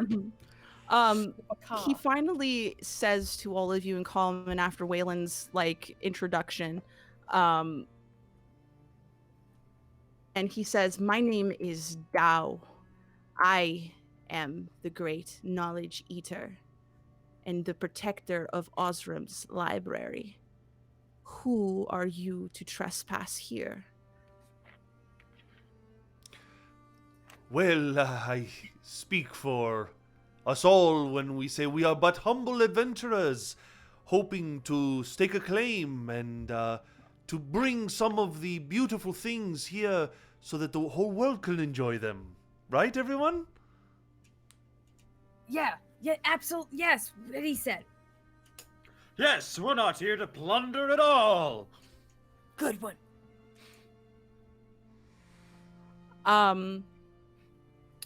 Dao looks at all of you, and it seems that his expression was not very keen on what you had said. Yeah, figured. Figured. We weren't that And good. he looks at all of you, and he says that this library is not welcomed to those of the mortal plane. Leave now, and you will be spared. I'm good with this. we have traveled a great way, a great Tao, but perhaps there is something we could do to prove that we are worth what lies beneath. What are you doing, Perth? But perhaps Tao needs something. Perhaps it's been a while since you've gotten groceries or something. We would be happy to help. I am very strong to carry stuff. Perhaps a friendly game of bone dice. I have some dice that we could play. I do not require such needs. Oh, okay. This library is home to humble knowledge that only those of the mortal plane seem to be interested in is sowing violence and war and destruction. Not in which what my master wants. Your I master. don't think we're not really violent people. We're more of like money treasure hunt people. We're not violent. Your master. May we speak to them? He is long past this world and into the next. You would have to travel there to find him. I see. So you are the management here. I see. But wait, if humans are, if we can't have the knowledge, your master was alive. That means they were mortal first. That doesn't make sense. Why can't we just take a look? The last souls who came through this library acquired knowledge that they used to break the world. I cannot allow that knowledge to be rendered again. Okay. Waylon kind of speaks up, and he kind of in some way just implores, and and tries, unless somebody else would like to convince him, that that this knowledge has been cut off from the world for generations, and the world is somewhat of a different place. And if they could just understand some things about the world better, that are just innocently, that he'd be willing to, if he'd be willing to extend that to him. I mean, Josue is quite persuasive. He certainly would try his best to assist Wayland, and say that surely there is something in this library that could be mended or fixed by them that would help Dao. Okay. Roll me a persuasion check at advantage then. Ooh. Let's Got see. this. I'm glad we have advantage. Here we go. That's total of 22. 22. Between you, the both of you, kind of imploring and begging and wavering that this is simply for research, for innocent pursuits of knowledge. Dao stands there very unwaveringly, and eventually he says, I will give you one opportunity to vast through this vast knowledge. But knowledge is not given without it. Knowledge cannot be taken without giving something first. Here, you can have Cece. CC is good. You must give me some knowledge for this library. And in return, I will grant you access to this library. All Does we anyone have a new thing to say something new that they don't know? All that we have is the knowledge of our mundane lives, our mortal lives. I don't know. I suppose I slept with a few women who said that they knew some things about local politicians, but I don't know anything that this thing would want. Oh, I do know if you take a little of that white powder, put some of the liquid, it really is good at getting blood out of your clothes. Did you know that? Waylon goes into his bag and he pulls out like a tome and an artifact of some kind, some small little stone, and he offers that to Dao. You've been keeping that from us? Oh, whatever. This whole time. He goes and says that this is a manuscript in which I've been writing. It's a part of the culmination of research that I've worked all of my life towards. And perhaps it would be beneficial for your library. Waylon's Dao takes it, and it kind of disappears with him as he takes it. But he still looks to all of you as if you are to give him something of some kind. If you have something to give. An item, a poem, a letter. As it so happens, kind, large bird creature, I have a novel with me that I think that you would be very interested in reading. And Macy, fetch me my book. And Macy pulls out this fine-looking tome that is like, I assume it's bound in leather. And he, Sir Perth extends it to the beast and says, "This is one of the most sought-after manuscripts in the civilized world." The Dao kind of like looks back and forth, shifts its head, but eventually takes your novel. Leek, Josue. I have some pineapple candies, and I'm just gonna go ahead and pull them out. I know this isn't like a book, but I think it's practical and it's very just excellent. Are you offering? Are you offering? I'm offering the candies. See if that helps. He kind of lurches his long, fleshy neck down to you as you kind of like, you can see his like bated breath just kind of as he takes a large sniff of that pineapple candy, and he eventually kind of just swipes it and takes it from you. Yeah. And he gives a look of as if it is an acceptable offering. While she's doing that, I am as quickly as I can flipping through the novel, just being like, one last time before I have to go. Oh, that's a good one. Yeah, that's a good part. What's with the novel? I don't want to know. Maybe I do. I think Josue just has one nice ring right now. It's like a silver ring that has, instead of like an emerald, it has literally like a little glowing green flame. Mhm. And he's like looking at it and twirling, and he's like, I was really hoping to build on this one ring, but I suppose it's all I have. Here you go, and I'll hand the ring over to him. Might you say it is one ring to rule them all? No, not at all. I was hoping there would be better rings. It's really quite mundane. Yeah, he takes the ring from you, and he goes, "You are welcomed here in the library of Ozrym, as long as you maintain your promise. And that is? You'll not use this knowledge to sow destruction or violence or war upon your world." We're not planning on doing any of that stuff. Waylon, are you planning to sow destruction and chaos in the world? Waylon's kind of holding himself together, and he's just nodding. "No, I only seek knowledge to improve and better my kingdom." You have it, Dao. Roll me a perception check, Leek. Oh, me. Somebody with decent perception. Today is crap. 7. Oh. 7.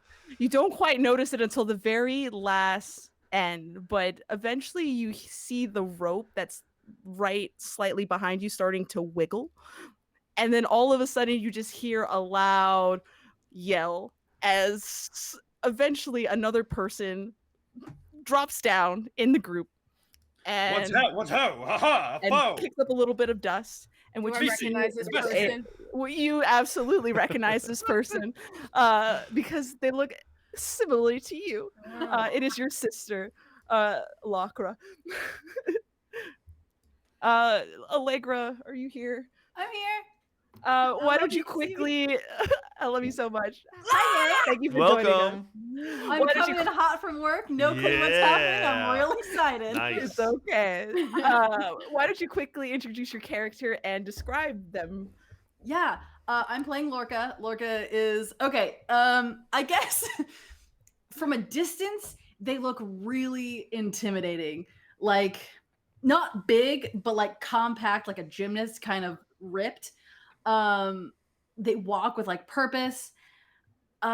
And there's like a mask over their face because of the sand. They've got like red, like deep maroon, loose shirt underneath leather armor, black pants, black boots. There's a long sword strapped to their side that looks just a little bit too big for them. There's a longbow slung over their back, hand axes on the other side, kind of a rucksack over their back, and their hair. Well, actually, I guess their horns. They've got like the horns don't look fully grown. They're pretty. They're like not. They're not all the way sharp yet, and they're just starting to like twist back. And attached to their horns is their hair with like big red ribbon, and they're just like two big bows and like little pigtails. This is the best I could do because my hair's short as hell. But it's like two little pigtails. And as they pull their mask off, you can see like the round face of a child. They're probably like maybe 13, 14.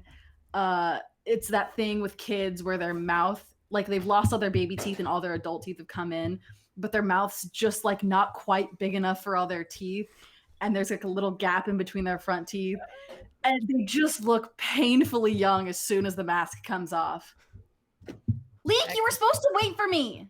You took forever. What happened? I had shit to do. Ah! Perfect timing as usual, Lorca. Hi. Hi, yes. Lorca, as you get your bearings, you dust the dust off your clothes and robage. You kind of cough a little bit with all of this stuff. You finally turn around and you just see this large vulture-looking creature staring very pensively at you. Please tell me I get to fight this thing. No, we have just spent a lot of time making friends with it. Quick, what do you got? What do you have on you? No, I've got my usual stuff. I've got like my backpack and my wolf and my rod and Did What you can bring you your get rid of? sword?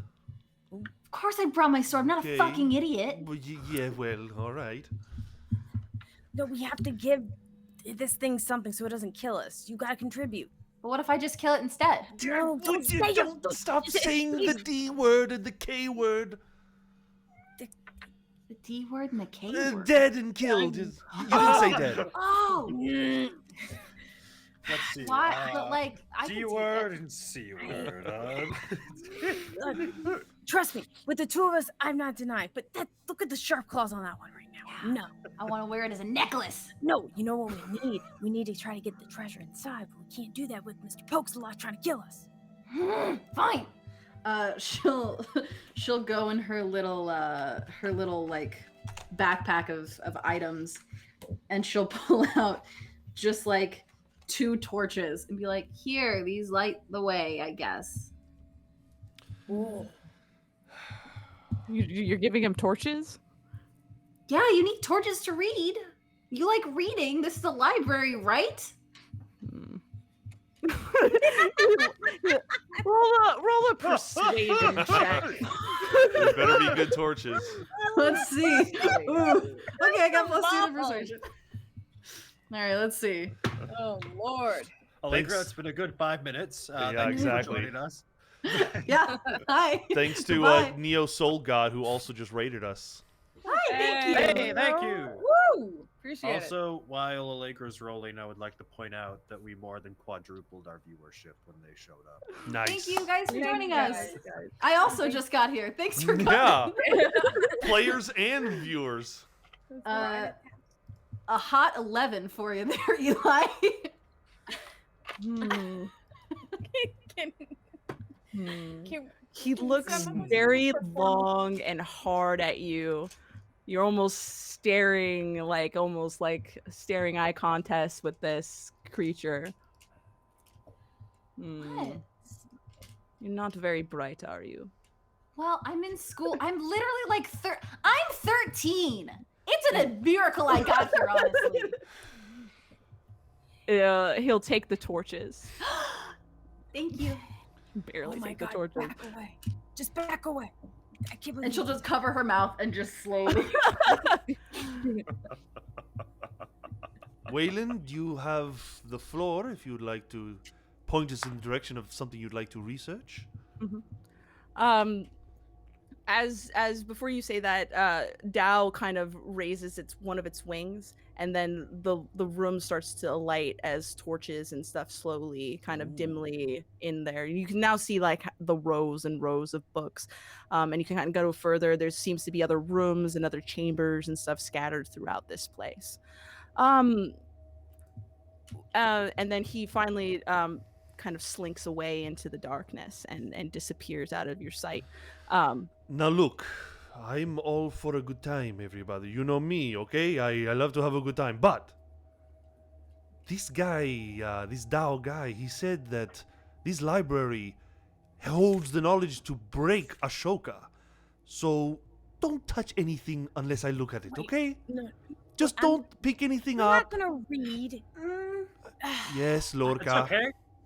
Didn't it already break?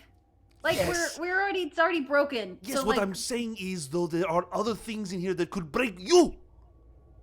Well, that's No. why BC, and DC are here.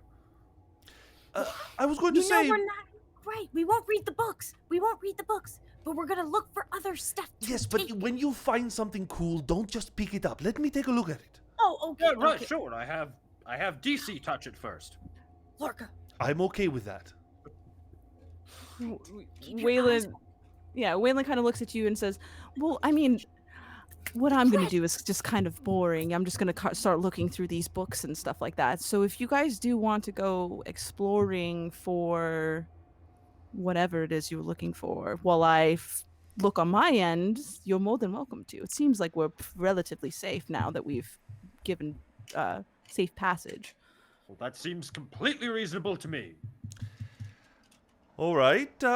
Just remember, Wayland, we have a gentleman's agreement that if you hurt yourself or if you get hurt by something and we're not around, we're not liable. That's fair. But I think Perfect, I then think, I'll I think we'll start- be fine. I'll start walking in a Okay. direction. We are never going to see him again, are we?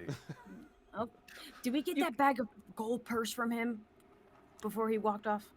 You did not. I did not know. Yeah. Macy, I'll be back. go fetch our payment. I'm going after that. 'Cause he just Macy, go stepped with out. them. So I'm gonna So try and- so you're gonna stay with Waylon, or are you I'm trying going to? quickly right after Waylon so I can get that gold purse in case he dies. But I feel like Waylon would have agreed that like payment would be after safety. That's fair. We got to get him back. All right, save his ass. That's- Motherfucker was smart. Kill him out of your library. You could always steal it from him. I was trying. Yeah. I mean, trying if to see- that's what you want to do, you can go. I was steal trying to from like maybe like snatch it out of his back pocket. him.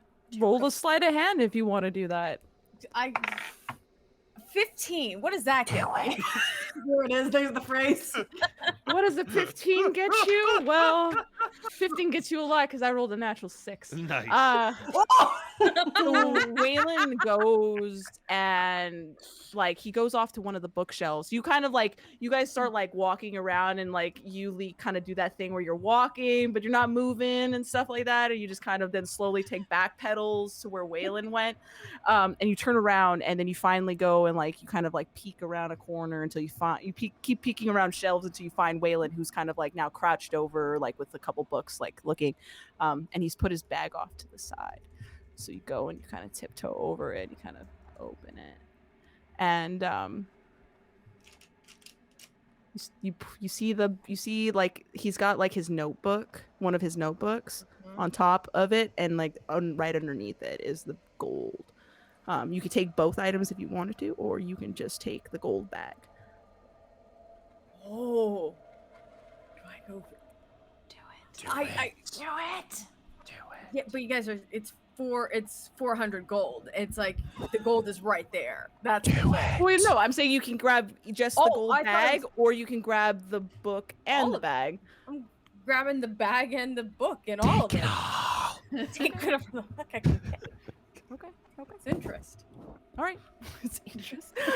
All right, yeah, easy enough without Waylon noticing as he's kind of got his nose and his stuff. You take his most top notebook and the 400 gold bag, and you palm it in your hand, and you kind of just walk together with it just in your hand, tiptoeing back to the group. Are you guys traveling as a group while you investigate this library, or will you? Yeah, I think we're pretty separate? much we're looking for the next kind of major room, and I'll probably wait in the threshold until Lee gets back to us. Okay. Yeah, you guys walk down. It's a long corridor. You know, you're seeing just rows and rows of books. If you want to go look at a book, you're more than welcome to as you go down. But eventually, at the end of that hallway, it seems to be like a room that goes into like a chamber. And you turn around and you notice that you're one man short. Yeah. And eventually, like 5 seconds later, Lee comes in hand. Like you hear the sounds of jingling coins and like and they're palming a book and a bag of coins. I got it.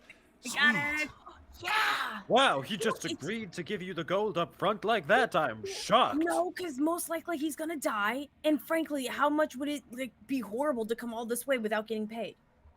Well, as a man of the cloth, I can tell you that what you've just done is completely and entirely wrong. It's entirely logical. But as I a did man get of his book. sensibility, But I got a book, so therefore it's okay because it cancels it out. So I got the book. Do you want it? I don't. I just want to make sure. I no, get it. that seems like sound logic to me. I think so. I agree. Perth. I don't want the book. What am I going to do with Jose, the book? you want the book? What is supposed to be in it? I don't know. It's like personal thoughts. Is it his I- diary? Oh, here you go. Gimme. I'm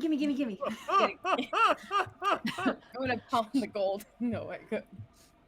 While they're looking at the book, I'll be kind of seeing if I can scope out the next room, see what's there. Roll me a perception check. Leg, are you gonna try to read the book? What languages do you speak? I speak two, Common and Infernal. What's up? It is written in a language you do not understand. Leek. This book is stupid. It doesn't make any sense. All right, It's give just us that. fine. As they've been going like along the shelves, every like 2 shelves, Lorca just like pulls down one book, pulls down another book, pulls down another book as she goes. As you do that, and eventually you get to the end of the threshold where Josue is kind of looking into this next room, you kind of turn around and you notice that peeked out of the corner is a small looking like fox creature. And then slowly out of another is like a rabbit looking creature. And they're going towards the books that you've thrown off, and they're picking up the books and they're slowly putting them back on the shelves. There's my rabbit. Get This over is here, more rabbit. Oh, stop!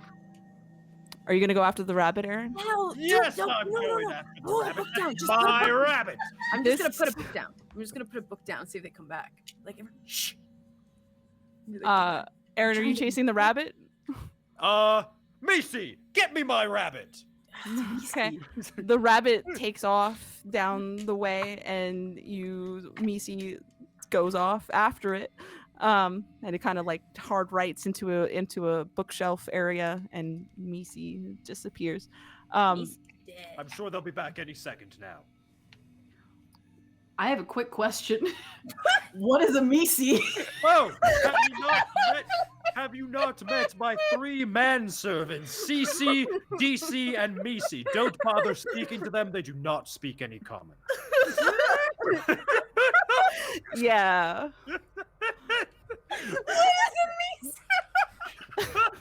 Broke a leg around. Broke a leg again. Your face when you said it, like, What was that? What was that? Perception check, Josue. 3. A 3. Yeah. As you kind of lean in, it's fairly dark in this room. You would actually have to kind of cross the threshold and go inside to really get a sense of what's in the Yeah, room. I feel like my party's distracting me as well. sorry.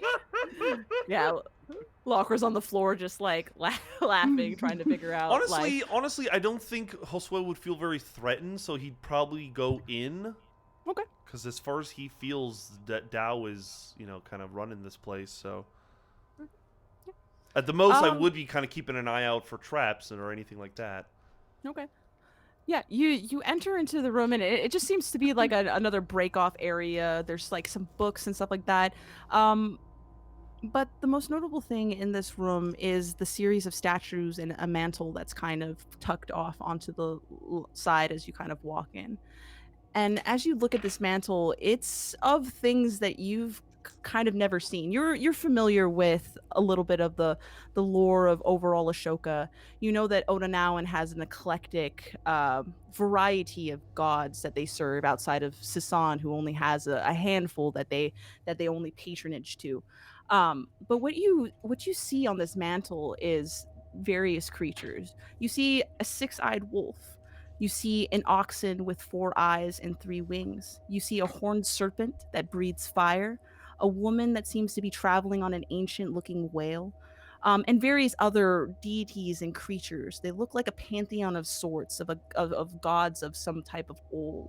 But as you kind of continue to scan it, eventually, like, some of that starts to look like it's been like chiseled and broken apart, as if this was taken from somewhere else and put in this library. The whole mantle or just these pieces? The whole mantle itself. So there's also what looks like pieces of stuff that's been broken apart that would have continued on this thing, but this was the only thing that was recovered of it.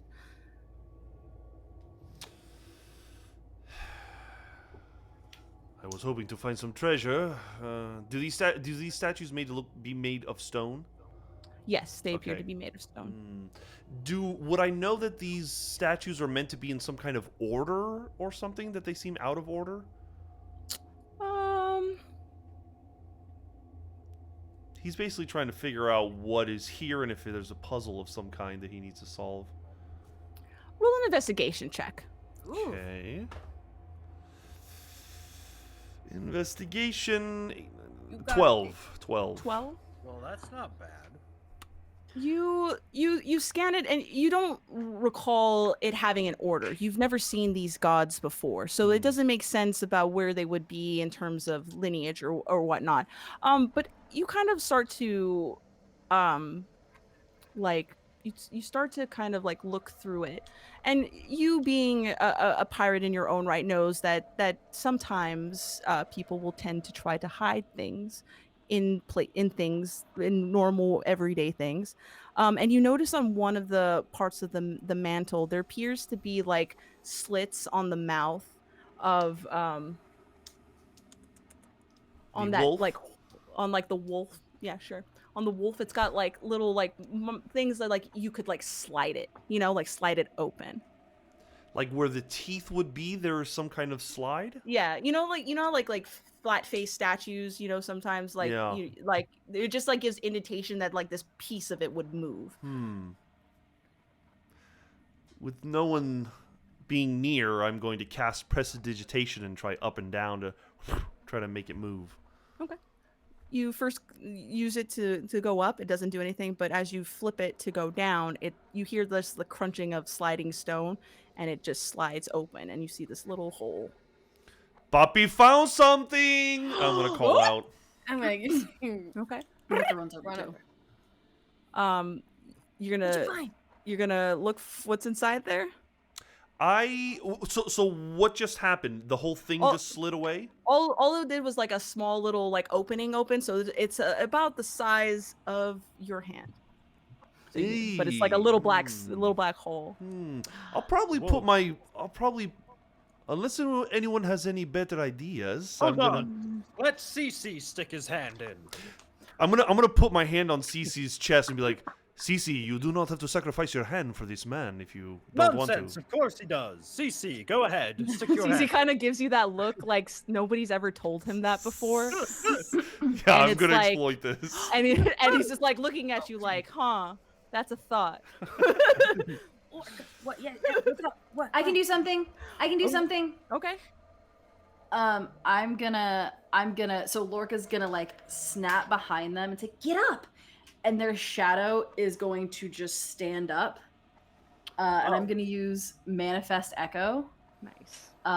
So my little echo version of myself appears next to me. So cool. And yeah, I love it so much. I'm so excited to play with this. And then I'm gonna like hold on to my sister's sleeve and use Echo Avatar and transfer my consciousness into the Echo. Okay. And then put the Echo's hand into the hole. So as Lachra leans onto you, Leek, eventually like their body just kind of becomes weightless. So you kind of you've had to deal with this before. Yep. But eventually, Lachra, you go into your echoey form, and you're still kind of corporeal, but enough tangible mass from you being in there, and you reach into it, and there's like a moment of just quietness, but then as you pull back, what you see in your hand is a key. Very good. Okay. And I'll have the Echo drop it in Josue's hand, and then I'll. Did it work? Was it cool? Yeah, I know it worked. It was Look cool. for though, yourself, yes. Seems way more complicated than having CC do it, but sure. Right? Well, we might need him later to like throw at the Vulture thing when I fight it. Exactly. Well, but that's what the other two are for. Well, I thought you only had one left. No, Misi will be back any second, and here is CC and DC. And DC, that's right. Yeah, it takes a minute. Now, where does this key go exactly? And I'm looking around to see if there's any doors or any apparent places to put the key. Look down, floor, ceiling, under my shoes. As you look in this room, you don't see anything that would be like a door that would require a key of some kind. The key is actually not. It's smaller, so it seems that it would open something of a smaller size, like a chest. A chest full of gold, perhaps? Well, there is one way to find out. Look for chests. There's nothing there. It's Not that No. kind of chest. No. And there never will. Whoa! I might get boobs. Sounds like something I shouldn't get involved in. I No, no. think I'm gonna like give like a slight noogie on the head. It's like, You're gonna mess up my hair. Stop. one soon day as I'll everyone's- have a bunch of shipmates older than teenagers. Don't worry, Josue. You have me and CC and DC Yes, and yes, BC, yeah, but yeah. they don't count right now. They just don't get it, do they? They just don't. No, they're just old. my gosh, what best fighters they got. As soon as everyone's back is turned, I'm gonna take the wolf and like put it so it's mounting the ox, and then like put the snake so it's like wrapped around the lady and the whale, and they look a little bit like just stupid kid shit, and then I'll like and then run off. Okay. You do that really quick. You kind of like thumb your nose at the good job, and then you scurry off. There's nothing else of notable in this room unless you're looking at the tomes and books. But Well, if you're looking to see where that key goes, you can't sense that you'll find it here. Well, hold on just a second. Where the fuck is Misi with my rabbit? You can roll a perception check as you exit this room, see where Misi might be. Misi! Oh no. Like, He's so dead. sorry. 5. Oh, Five? no. Yeah, you walk out of the room and you like say Misi as if you're expecting it to just show up, rabbit in hand. I like how we're calling him it now. Oh, sorry. Oh no. You never gendered specific them, so I'm just trying to be as neutral as possible. They Jesus. I'm just tuning back today, Eli. I'm so sorry. But yeah, you don't see Misi anywhere. You were expecting them to just be there, and then they're not. That rabbit must be giving him one devil of a time. I will have to chastise him for this later. Or the vulture ate him. Mm-hmm. Well, Trade him. that's what these kinds of people are for. Okay. That's a mean. Anyway. Shall Is there you any- can? I was gonna say, is there anything like notable, or at least that would catch our interest? Shiny gold, especially. Roll a perception check. You guys are continuing to investigate further. 13. 13. You kind of like look across the way. You're kind of looking around, and again, just these rows and rows of obnoxious, just monotonous shelves of books. But you do look to the other side of the opposite way, and the way where you would saw Dow. And you do see that there is another room, another like chamber. And you do kind of look down, and there seems to be like even another one even lower I'll on the look towards second that. floor. Which one? Are you going to stay on the top floor, or are you going to move down to a lower floor? This floor. I want to see Okay. this floor first because it's right here. Okay. Yeah, you open up into another. This time it looks more of like a indoor looking like Zen garden-ish kind of situation. But the thing that tickles your eye is Yep. that there are a bunch of various weapons hanging up on the wall. You see like a quarterstaff, you see a long sword, a morning star. You see another sword that's very rusted and old.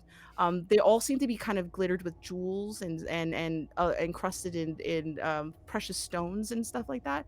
At the center of this garden, there's like places where you can kind of sit down. There's no foliage here. It's mainly rock and sand that's been kind of nicely placed. But at the center of this is a statue of a knight. And it seems like it's got his hand out, like it's expecting to hold something in its grasp, but it's empty. Do you want to approach it? Yeah. And in the meantime, can I like stick my hand out in the air and see if the ring reacts to anything in here? Yeah, the first thing you do is just shoot hand in the air, Captain Planet style, and nothing seems to happen. It's not swords either. No sword elementals. No, I'm running out, man. Well, this is I'm obvious. going towards the statue for sure, and I'm gonna be like, oh, Okay. so We cool. simply have to place a sword in his hand. He's a You- knight. He wants his sword. You look at the statue, and the guy's wearing plate armor, a helm. There's no inscription on it that shows any iconography into which, like, if it was a paladin or just a simple knight. It's very weathered, old, like marble-ish kind of stone. But as you kind of look at it a little bit further, you see engravings on a placard at the bottom of it. And what it says is, "Bring to me the greatest weapon that kings covet, put warriors to ruin, and end all battles."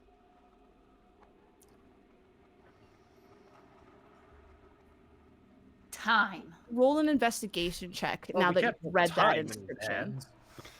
I don't have an Not hourglass. that attitude. Investigation isn't my best. I'm now a 6. Anybody? 15. 15? 19. 19?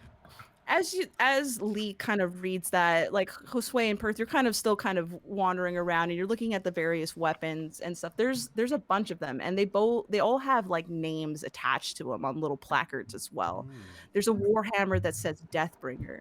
There's one that says Oath Shatter, and it's a great sword. One says Mercy Climber, and it's a glaive. One says Giant's Toe, and it's a maul. One says Quicksilver, and it's a pike. One says Bad Samaritan, and it's a trident. Another one that says Midnight Sun, which is a quarterstaff. One that says Peacemaker, which is a rusted longsword. One that says Kingslayer, which is a morning star. And the last one is a longbow, in which inscribes Widowmaker. I want all these. Well, surely a Wait. peacemaker is what Guys. kings are striving for, no? Wait, yeah. Or is it Peacemaker? I feel like. That's what I said. Isn't that just what he Yes, said? that is an original No, no, no, thought no, by shut you. up. I'm trying to think. No, I'm trying to think things out. Yes, I'm sorry. Go away. I mean, to be honest, none of these sounds like a answer to this riddle, but I don't know. Deathbringer or whatever the hell it was. That sounds pretty big. fair enough. Everyone dies eventually. Can I hear that poem one more time? What was it called?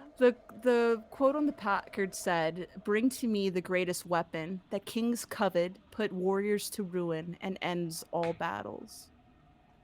I was gonna be like romantic and say something like love or something, but Ew. just saying. About Well- Widowmaker. My heart was broken at the time, but whatever. What? Who do I have to fucking fight? Oh, is it? I have axes. They can die right now. I'll go back. I'll think about it. Ladies, can we focus on the puzzle, please? This is Well, boring. I don't clearly- know what it means. Clearly, it is I think it's peacemaker. well. Kings want peace. If you are at peace for a No. long time, you're kind of a fat warrior. Kings want war and glory. We want to put Deathbringer into his hand.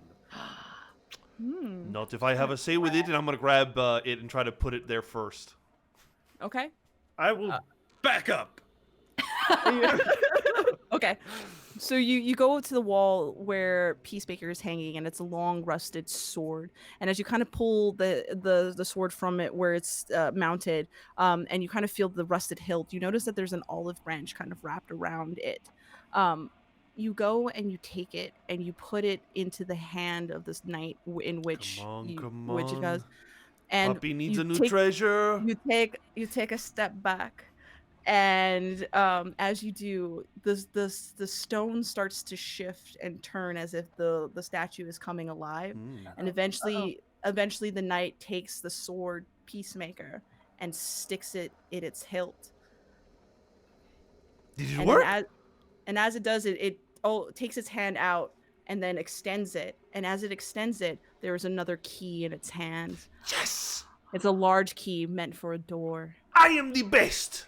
I'm gonna give the hand a high five after Perth gets the key.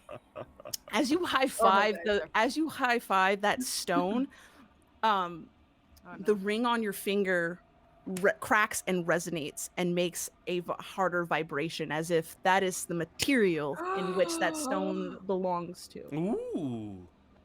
Earth! Duh! It didn't even hit the ground! Stupid. Punch the ground right now. I'm gonna do it again. I'm gonna tap the stone one Yeah, more time. it makes a large, loud, ringing vibration tone. I got 2 keys. I got 2 keys.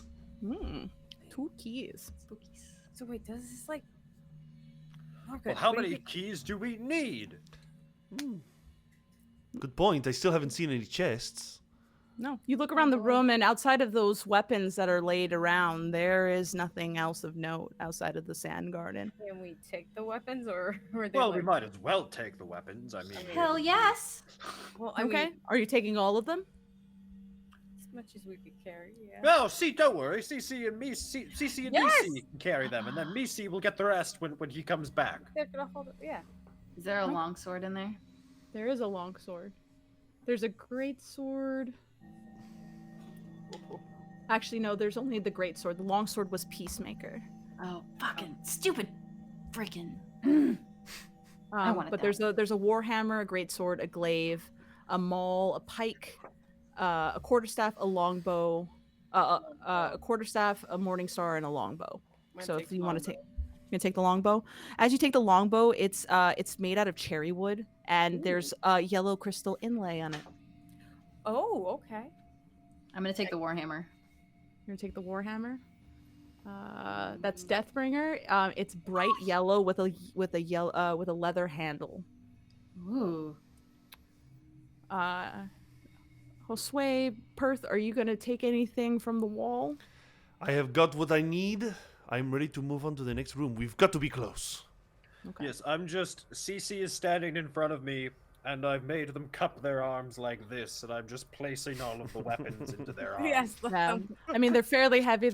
Some of these are made out of precious stones, but CC is Yeah, doing you can. their best. They're kind of. You can see they're kind of just like bending under the weight, but they're taking it. You can see They're knees very knock- hard You workers. can see knees knocking a little bit,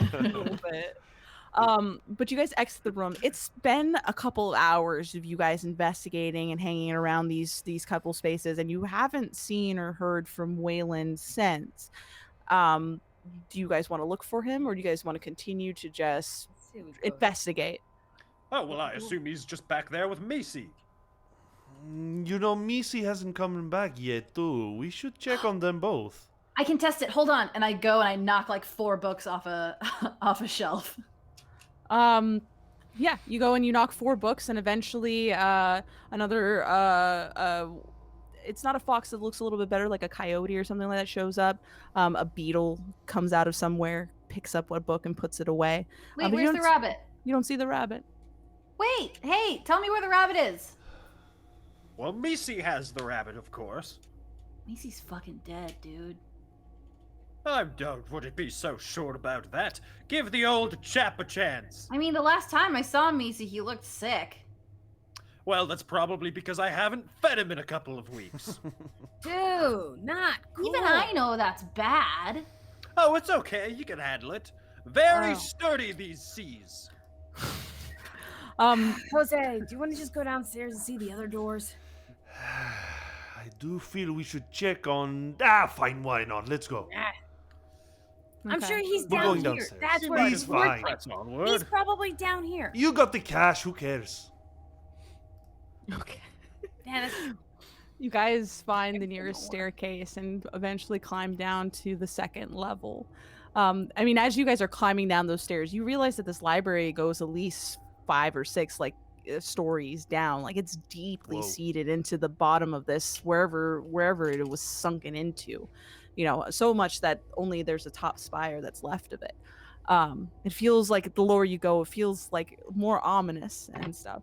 But it's still fairly lit. It's much dimmer than upstairs, but there are lights and candles and stuff like that. Towards the end of the hallway is another, what looks to be more of just a centered room. There's not like 2 adjacent rooms like the top part. It's just one big room that seems to be in the back. Please let this be it. And I'll walk up to the door and... I think probably just put my ear to the door, see if I hear anything on the other side. Roll a perception check. See if you can hear anything. Perception... 16. 16. You put your ear to the door and you listen. And for a second, there's nothing. But eventually, you start to hear a hum coming from behind that door. They kind of ooh, ooh, ooh, ooh. I'll mimic the sound to everybody. There's a sound on the other side. Do you hear it? Oh, it must be the sound of the treasure. Do you want me to go in with my little shadow dude? Yes. Ah. Tell us what you see. Okay, catch me, and I'll just like lay down and just drop. Sack I'm of only potatoes. deaf and blind, and I definitely still have use of my faculties, but I make my sister catch me every fucking time. And I've been prepared. Every single time. And you're casting yourself beyond this door. Yeah, I'm back with the echo, and I don't think I can like go through things, but I think I'm gonna wait until everyone backs up and then try and open the door. When you go to like try to open the door, it does look like there's a lock that and a key that needs to be inserted first. Well, The echo just holds their little hand out. let me try to pick the lock first, and I will take out my thieves' tools and attempt to try to pick the lock. I mean, Okay. sure. We we have only a key two though, keys. don't Use we? the key. Oh yes! Oh my! This is just old hat. I'm Like sorry. pretending to be unconscious. for I'm big so time. used to it. I'm so sorry, my friends, and I will. Have it, it's Give me the okay. key. I will try whatever key looks like it should fit in there. The DM cries somewhere in the distance. How can we get through this door? You have the key, God. You go and you take the larger of the keys and you kind of push the slot away and you stick the key and you turn it and you can hear mechanisms in the door shifting and turning and eventually you just hear a click and the door slightly parts. All right, Birdman, scoot back. Good luck. All right. I'm gonna just kick the door open. You kick the door open and there's just residual silence. It's actually fairly dark in here. You take the echo and you walk in and there is nothing but more or less darkness in this room, but you see enough light where there's a pathway and that pathway leads to a small pedestal and on that pedestal is a chest. I'm gonna send my Echo Lorca is gonna just like go up the path because I can be 1,000 feet away from myself Whoa. at this point. So I'm just gonna like wind my way up the path and like jump around on all the stones and like hit the chest and just like see if there's anything that triggers or As you kind of go more into this room, it seems that like something magically starts to make the room kind of illuminate a little bit more. And you kind of notice that a lot of the structure around this room has been burnt and destroyed as if somebody attempted to burn whatever was inside of here. But the only thing that remains is this chest. You go up to the chest and you kind of start to knock it around and move it and it moves. It's big enough for you to carry. But there is a lock on it, and it won't unlock. But it's there. What do I you don't- see? I can't hear you guys when I'm like this, but I'm in a room and it looks like someone started a fire in here, and it gets brighter every time I go in and oh, there's a big chest that too. A chest. Okay. Get the chest. I don't know if I can. I think I'm translucent as an Mhm. echo, so I don't think I can actually pick it up. Okay. I don't know if I could actually. I don't know. See, that's my question with Echo Knights is like, am I physical and corporeal when I'm in There- like an Echo avatar, or am I squishy? If you can attack with it, I would assume you're somewhat corporeal. That's true. Yeah, that's true. I Echo, believe there's some sorry, level of I just ma- called you Echo. That's very wrong. I mean, Oh god, that's a year Um, ago, Eli. I'll say since I allowed you to pull the key that you can at least try to move it, and you can at least try to drag the chest back out if you want to. Yeah, sure. I'll try and drag the chest down the steps and out. Roll me a dexterity check. Okay. Here we let's go. See. Dex check. That is cocked, but it was cocked on a 20, and I'm sad. 16. 16. You pull the chest from the pedestal and you hear just a series of clicking and motions and stuff like that. And all of a sudden from the dark parts of the walls, you just start hearing whooshing sounds and it just let me roll an attack. It's an army of owls. Does a 15 hit? No. No. Okay. Yeah. you were dragging the chest and you just see arrows just but between your corporeal form it's just not hitting it, and it hasn't managed to knock the chest out of your hands, but you've managed to at least drag it out to more of like the opening part where the door is. You kind of, that's about as much as your echo can kind of muster strength to Right. pull it. Key number 2, yes. Wait, is it completely out of the room and all that? It's at least out of the where those arrows were flying. Just want to make sure you didn't Okay. get killed. I think Josue will enter bravely with the key and attempt to unlock the chest. Okay. You take the key, you unlock the chest, and you open it. And when you open it, at the bottom of the chest is a iron matted, fragmented piece of stone. What the hell is this? What is it? Are you going to pick it up? Wait. Are you sure you don't want to let If- CC or If- DC do I'm this? gonna pick it up if you don't pick it up. Just FYI. I don't know. This is being kept away for a reason, no? What is it? Yeah. wanna- Does it ring a bell as to what it could be? Just this piece of Well- shattered metal? Because it sounds pretty worthless. I would say no. To you, it looks like just an iron piece of stone. Something not of value, nothing glittery, nothing gold, nothing shiny about it. While I'm, you're I'm going to turn to Leek and just be like, that we do have DC and CC if we want to have them try it." CC, pick up the artifact. Are you going? So you're gonna have CC pick up the artifact. Yes. Come on. I'm Come gonna on, back Cap. off because I would, but that is a good point. Like Jose, I was like, all right, that's fine. Go ahead, CC. Yes, CC. What are you waiting for? Pick it up. Wait, no, CC, you have all the weapons. DC, pick it up. Do your dudes have any stats?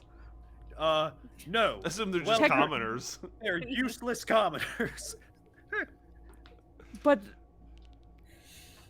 Well, they have the stats of a commoner. Yeah, their stats are all just straight 10. 10 straight tens. Mm-hmm. Dead. Aaron, make a persuasion check on this one as you order DC to try to attempt to What? hold the stone. You are my loyal servant. DC, pick it up. I don't know. You heard Josue talk about, autonomy earlier. 12. Do as I say. I planted the seed. DC approaches it and goes to try to reach it, but he keeps pulling back. He's very reluctant. Something about it seems very. I cast heroism on the man. Come on, get your wits about you. Are you guys forgetting I'm in this thing? And the echo waves. I did this last time. I can do it again. She has to do this. Why? Locker, are you I Locker, are you gonna grab it? I mean, if DC's having a hard time, Lorca's Might as DC well. is struggling. You're gonna grab it? still in the avatar. Lorca's gonna just like, whoop. I did it with the key Roll last me a time. Constitution Alright. saving throw if you're grabbing it. Absolutely, I will. Oh, What a waste Let's of a go. I should have done it. 14. 14, Done it. No, I'm sorry. 16. I was looking at the wrong thing. Better. 16. 16. Better. You take the stone. You think you've done this before when you're echo form. You've Yeah. always used it as a safety net to kind of protect yourself from traps or things that might slam on your hand, or just for general safety. It's gotten you and Leek out of so much trouble in the past. And you're expecting that here. You're expecting nothing more. But as you grab that stone and put it in your hand, a pulse of energy emanates from it, and it scatters you all across the room. Mm. Oh, And Locker, you seem for a moment, even though you're like in an echo form, it seems that you and your echo form and this stone seem to just all of a sudden be slammed back together in yourself. And as things settle and you all try to get your bearings and get back up, Lokra, that stone is now in the center of your chest, Oh, shit. and it is fused to your body. Two cans of soul renders in their bodies. A matted iron stone. How did you do that? Whoa. You okay? You okay? There's a rock in my chest. Leaky, there's a rock in my chest.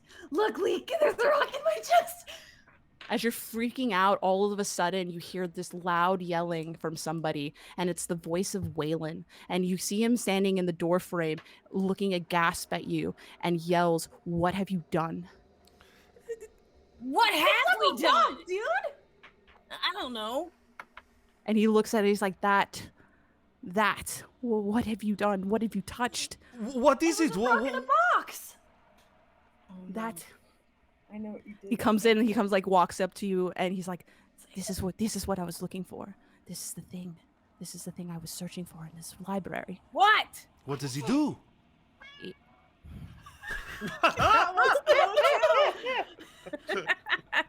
Everyone, Evan says hi.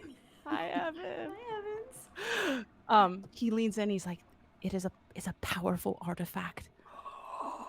A powerful artifact that could change the way Sasan can proctor themselves in the state of the world. I was sent here to find it. It's mine now. I thought you just wanted books. Books, my good man. Books to learn about how to defeat our enemies. We have been at a war with Ashoka for years, for generations. This is the key to our glorious progress. I'm gonna take my crossbow out, or just in my hand, and be like, Listen here, Buster. Okay, that sounds lovely and all, but that thing's in my sister's chest, which you're not going anywhere near if you want to live. You So- agreed to books, and we agreed to the treasure. Yes. So you get the I books. believe that was our agreement. Waylon looks at you all. But this artifact, along with some of the knowledge in the I'm gonna books, shoot a crossbow right by his foot, and I'm gonna Okay. be Roll an attack. I will. Perth, Okay. and that's what Josue, roll me perception checks. Oh, you're not gonna like me. 25. Ugh. I'm not Big gonna. sister. It's to be very honest. It was a warning. I got a 17.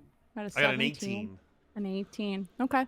Yeah, as you loose that bolt, and you kind of wedge it in between Waylon's feet.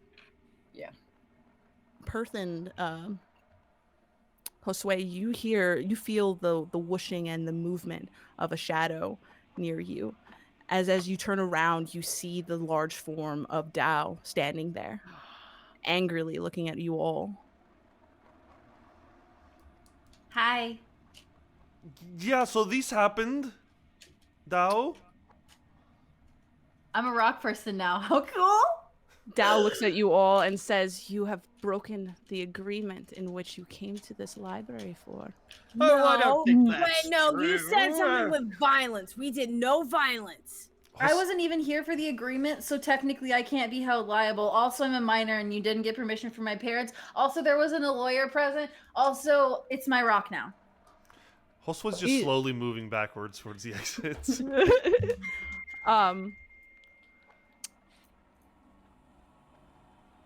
Dao, with you, with your ramblings, Dao remains quiet, but eventually he kind of silences you.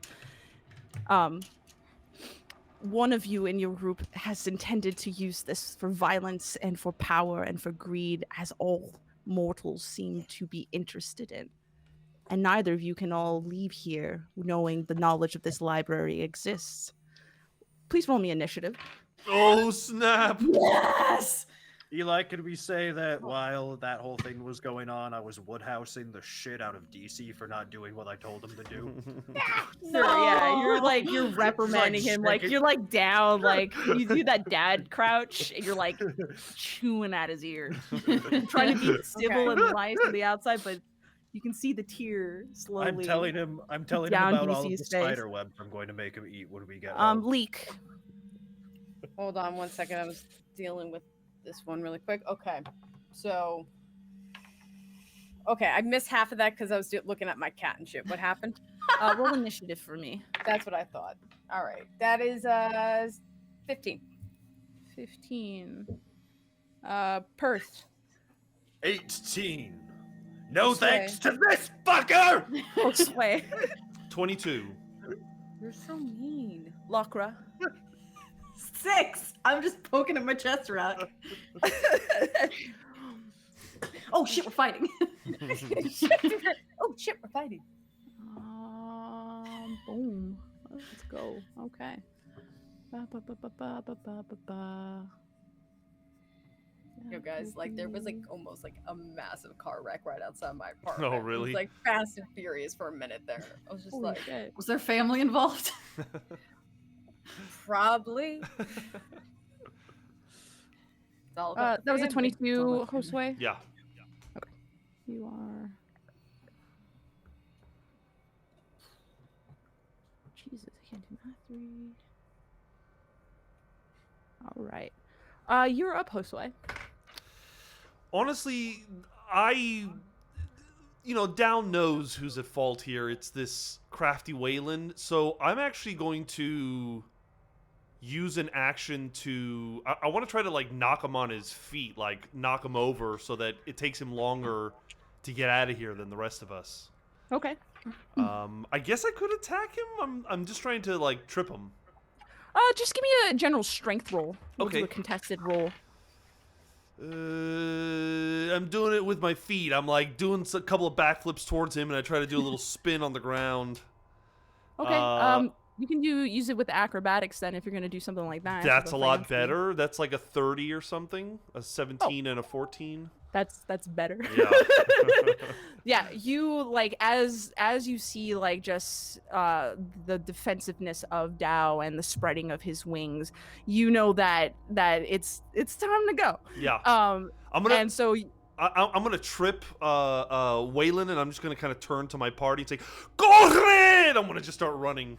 yeah, you do that, and as you yell run, you just sweep the legs of Waylon, and he just like lands on the ground, and you kind of kick his knee in a little bit harder just to kind of emphasis to kind of bow leg him a little bit, and you start to take off. I will stay within range of my allies, but I am gonna get away from Dao. Yeah, you're pushing yourself up against a hallway, because there is another access point for you guys to go. But yeah, you'll stay in the general vicinity. Is that your turn? Yes. Perth, you're up. Oh, haha. How far away am I from Waylon and the vulture thing? Waylon, you're much closer to. He's about 10 feet of you. Dao is ahead of you. I would say he's about 30 feet away from you. Great. I will cast Hold Person on Waylon. Okay. Okay. We're just fucking wailing over And him just as a immediately. cruel mistress. I'm saying What is the wisdom DC? 15. It's a wisdom 15. That will not succeed because that's a 3. So Nice. as you see Josue sweep the leg of Waylon, and he falls down, a scattering of all of his papers and research and all of the stuff that he's been acquiring knowledge over, you then just put your hand out and cast Hold Person as this kind of darkish energy kind of like rings around Waylon, and then he just rigids up, and he's now completely like solid like a board, but he's stuck, and you can see like the fear in his eyes as he cannot move. Anything else you cross would like to us. do? Yes, I grab CC and DC and say, "Move your asses, let's go!" Okay. And start walking after Josue. Yeah, you pick him up by the scruff of the neck, and you just start carrying him like little sacks. But you're heading towards the direction of Josue. Who is next? Leek, you're up next. I honestly, it's like when this all happens, can I hold my action with my crossbows and like kind of push at like my sister and us like towards where the guys are just to get out? Yeah, that's what so I'm gonna hold action, and if Dao attacks us, that's when I'm gonna fire. Okay. Yeah. You push in Lakra towards the direction of the rest of you guys as you're trying to go down this hallway to the next available staircase. and you're just holding an action, just taking those tentative steps back. The next person who is up is Dao. The first thing Dao is going to do is it's going to spread its large, wide wings, and it's going to start flapping them. And as they're flapping, you can start to feel the palace itself of this library starting to shake. Oh shit. And then as you kind of look at the walls and stuff, you start to see sand just starting to leak down. And you start to feel this sinking feeling like you were going down. And apparently, apparently Dao is trying to sink the library Oh snap. even further. Time to go. Ooh. Gotta go. Gotta go. The second thing it is going to do is it's going to take its large wings and it's going to do like a wing burst attack. Let's see, Leek, you were in the front since you're hanging back, and I said Locker will be the next one back. Both of you roll me dexterity saving throws as they're attempting to sweep you and push you off your feet. Oh, that was no. Gotta reroll. 22. 22? Got an 11. 11. Okay. Yeah. I will allow you to roll your attacks for those crossbows as you get knocked over. So you can roll both of your attacks. See if that gets it since you were holding it. 9 for the first one and 23 for the second one. So the second one will hit. Yeah, as he goes back, you loose one and it hits it right in the wing of his shoulder, but he kind of shakes it off and he just slaps his wings together and just a burst of wind hits you. You're going to be knocked prone and you are going to take 7 points of bludgeoning damage as you're knocked on the ground and kind of skid across the floor. But you managed to put a little bit of a dent in him. What was the damage for that 23? that was a 9. 9. Thank you. Anything else you want to? That will be its turn as you start to feel the library continue to just shake and seems to slowly sink. Lockra, you are up. Do I take damage from that wing attack? No, you do not. You Okay, saved cool. out of it. Nice. But you do notice that your sister has been knocked on the ground by a burst of wind and is trailing the pack significantly. Yeah, I'm gonna use my. Oh man. I think I want to pick her up, or like help her up. Is that like my action? Would that be my action if I was like helping her up? I will say you can use half of your movement to help pick up Leek. Cool. I'll help her stand up, and then. Yeah, go. Do I it. want to fight this bird so bad. No. But I know I'm supposed to leave. Allegra, fight the bird. I think Lorca says, "I want to fight this bird so bad," like out loud.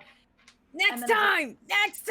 Oh, fine. And so Lorca's gonna move, use their movement and action to. You're trailing the pack, but you are.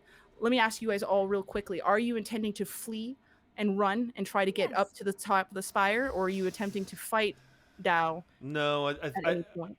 We probably don't think we have a lot of time, and I'm actually Josue has a flying speed that he will burn his action moving, so he's got 100 feet of movement, and he'll actually pick up Lorca if he can and try to move them as quickly as possible towards the exit.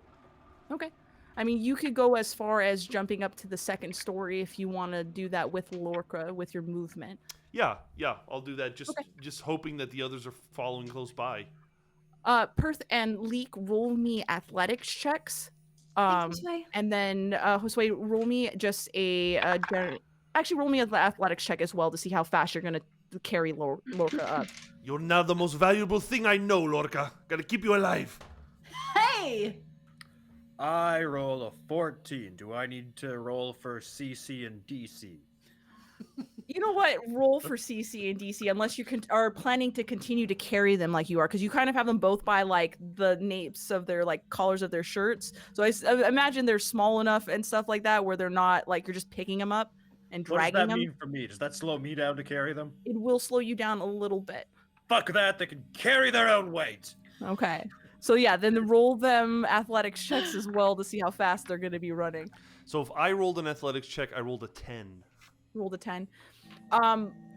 Lokra, though very small, is very compact and dense comparatively, and you weren't prepared to lift them in the way. My bones are hollow.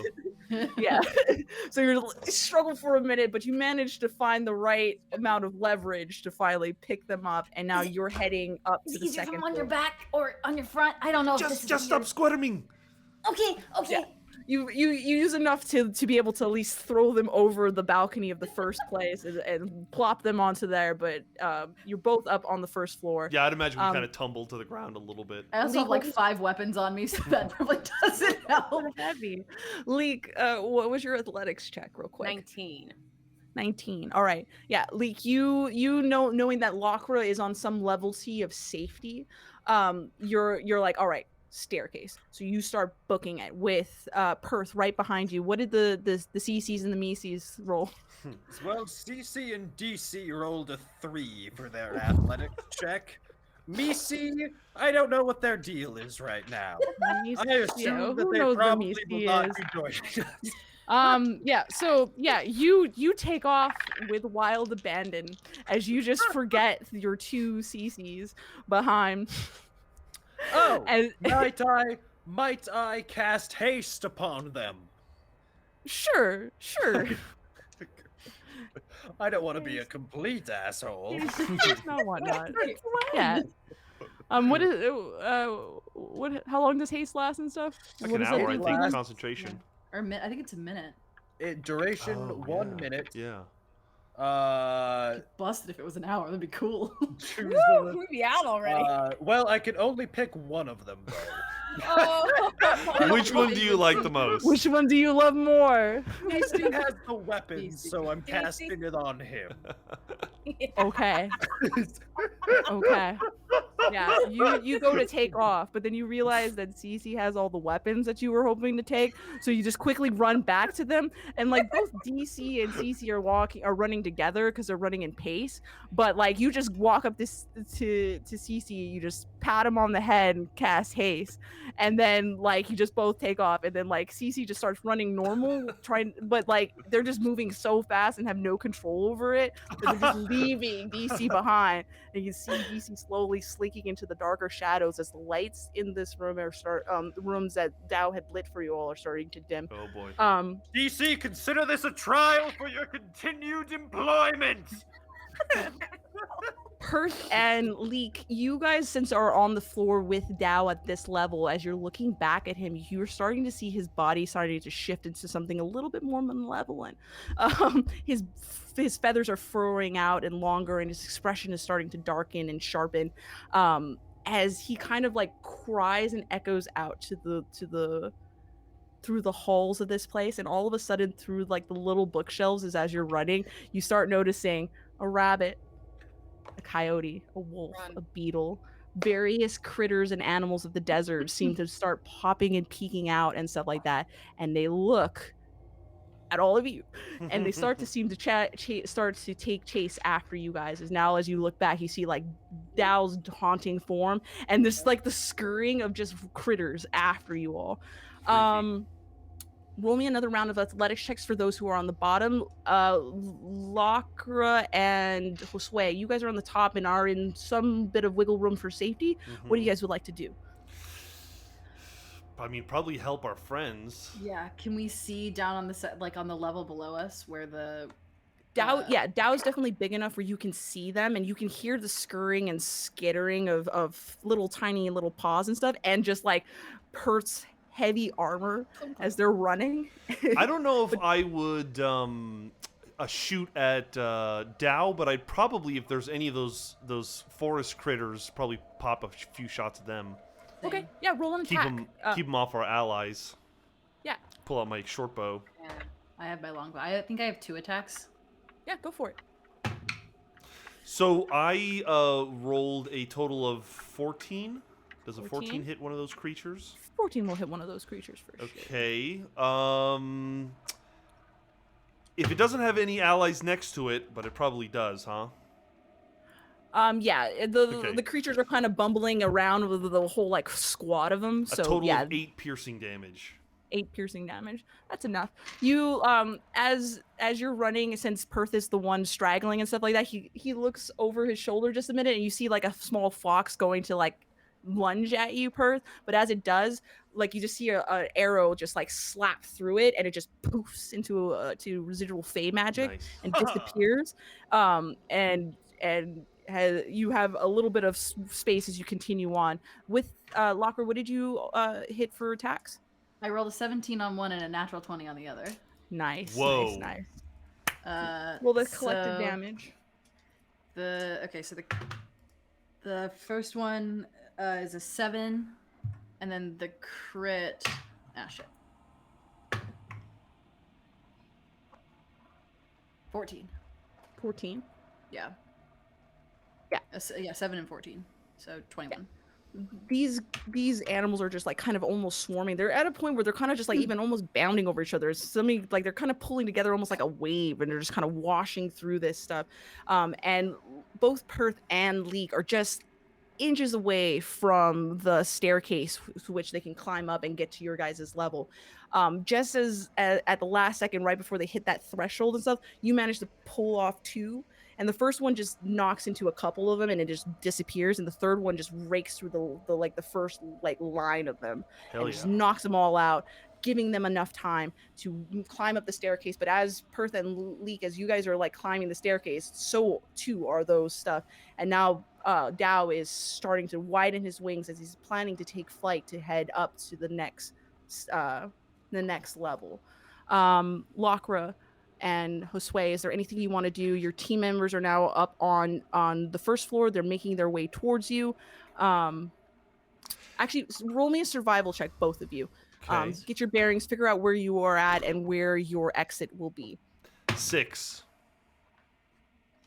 Sorry, math. I suck at survival. 12. Jesus, 12. 12. It's fairly dark up here as Dow has slowly started to dim stuff. Locker, because you have dark vision, you remember where that platform is, and you believe that if you just keep continuing down this hallway and move, that you'll start to get into a better sight of where that rope will be. Okay. How far is that? It will be about 50 feet. Okay. When we get about 20 feet in, I'm gonna snap and say, "Come on, you gotta hurry!" And I'll get my little shadow up again, and I'll have it stand like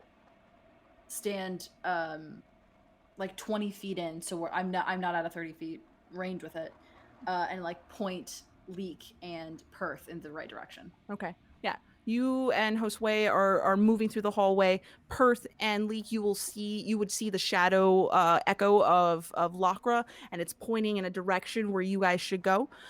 So you all are now trying to move towards the. As we run past it, I will high five it. Okay. Yeah. You It has high-five 1 it. hit point. Oh well, I don't care. Oh, you weren't and, attacking it. and as we're moving, I'm actually flying backwards, like trying to pop off a shot every once in a while with the short bow. Roll an attack for me. Yeah. Ooh, natural 20. Ooh, very nice. Awesome. See, even less damage than I did last time. 7. 7. Okay. Yeah, it's still enough. You're just loosing random arrows and stuff like that, and it's knocking the occasional one that's kind of breaking rank and trying to lean forward to grab at it, but you're doing enough residual cover to keep that horde of critters away. But Dow is now roll me all athletics checks first. All of us, or Yeah, all of you. You guys are starting to Catch up. close that gap. Yeah. 19. 19. It's just a 10 for me. Just a 10. 14. And I'm 14. assuming I'll need one for the For the DCs, for the E's, For the C's. for the C's and the D's. They roll a 4. Yeah. They let's see. But CC still has haste, which means his speed is doubled. Okay. Like, okay. But a 4 running is not much. Yeah, so you're all running. The C's are losing gap.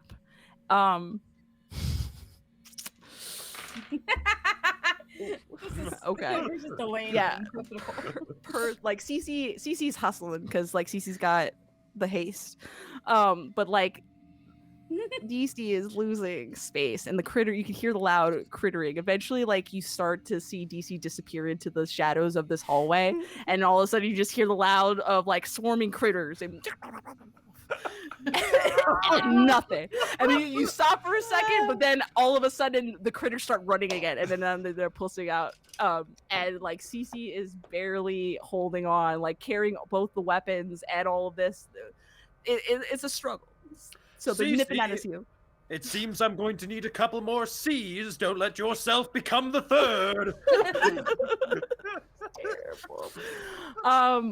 But the collective whole of you guys eventually are getting close enough where you can see the platform. And as you do, eventually No. the form of Dao eventually climbs and flies up and lands over the platform. So he's kind of like right, like there's the rope, there's you, and then on the other side is Dao. So if you try to climb that rope, you will have to look at Dao in the process of climbing up that rope.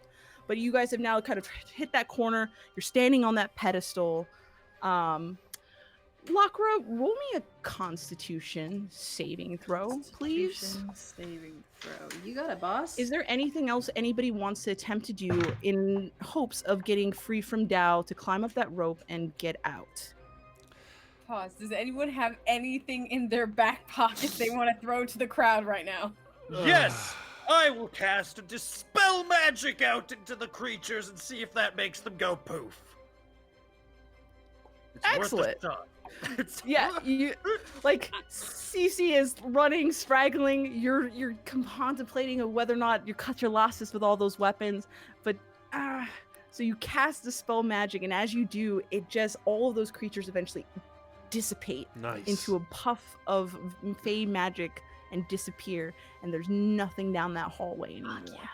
It's just DC, you and Dao. DC, you still have a chance to come back and make it up to me. He finally like catches up with you, and he's holding all the weapons, and he just looks up at you.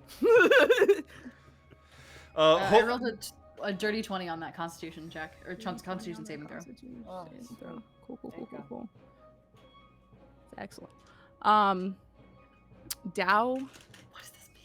stretches its form out, and it starts to just seem to get larger and larger and larger, and almost to where it looks like he's gonna block the entrance and seal you guys in as you kind of can see that the tower is like that window is slowly starting to lose like space, and like it's slowly starting to get a smaller and smaller and smaller. And you all kind of are looking at each other. This is really dire straits. Like even at your strongest, this might not be favorable for you. And Okay, I know. Josue Josue agrees completely that this is really bad, but he knows he's got to get his allies out. What he wants to do is to distract this thing and to get it away from the entrance, get Dao away. Whether it be he can fly up and attack it or what, but okay. Jose, take Lorca and fly out. no, And you we're gonna have to you find- got and you we'll- got to and climb the and rope. Yeah, I know we can distract, but that's the most important thing to get out of here. I agree. I agree. I can fight the bird. I'm not taking her up. You guys have to go up. I'm getting him away from the entrance. Okay. So you're gonna like tackle it or, My or try to hope like is- charge at it? Whatever I can do to get it away, what I would try to do is fly up closer to it, but like away from the entrance. And I'm going to start popping shots off at it and just kind of like name calling it and trying to get it to attack me. Roll me a performance check and then check. Roll me an attack roll. Okay, for your arrows. So you said first an attack roll? Performance first the attack rolls, and then supplement it with a performance check. You will have a disadvantage because you are attacking it on top of distracting it. So the performance is for the distraction. Oh, so actually, you know what? I have to remember. I have an ability called Panache. As an action, I can make a persuasion versus an enemy's insight check. You must hear each other and share a language. It has disadvantage on attacks against targets other than you if I succeed against it, and it can't make opportunity attacks against anyone but me. Ooh, okay. Oh, shit. Yeah, let's do that. So Okay. I'm making a persuasion check against your insight check. Copy that. Please roll well. Persuasion. So that's a straight 20.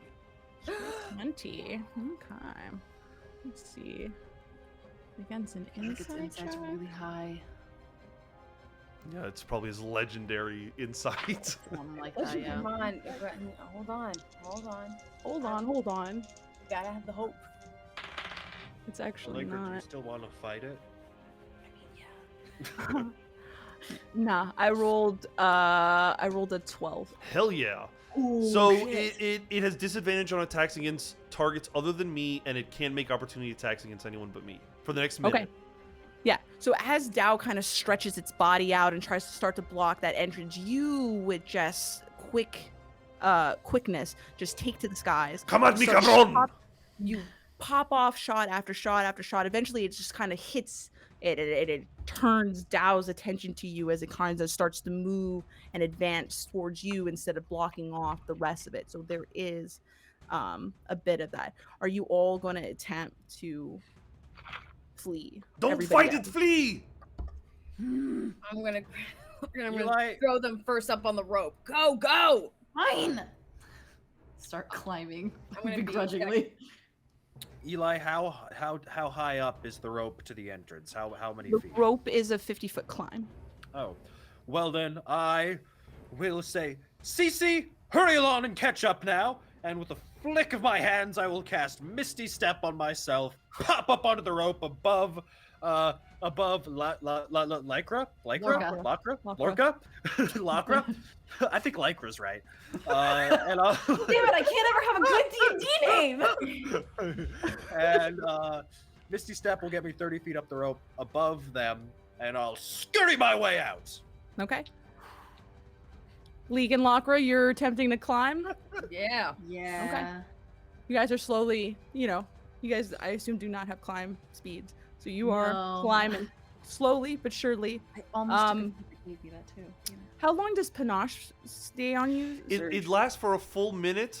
And my goal would be to get it away from the entrance, and once I feel that they're safe, I will just attempt to get out. Okay. It is going to attempt to bite at you. Okay.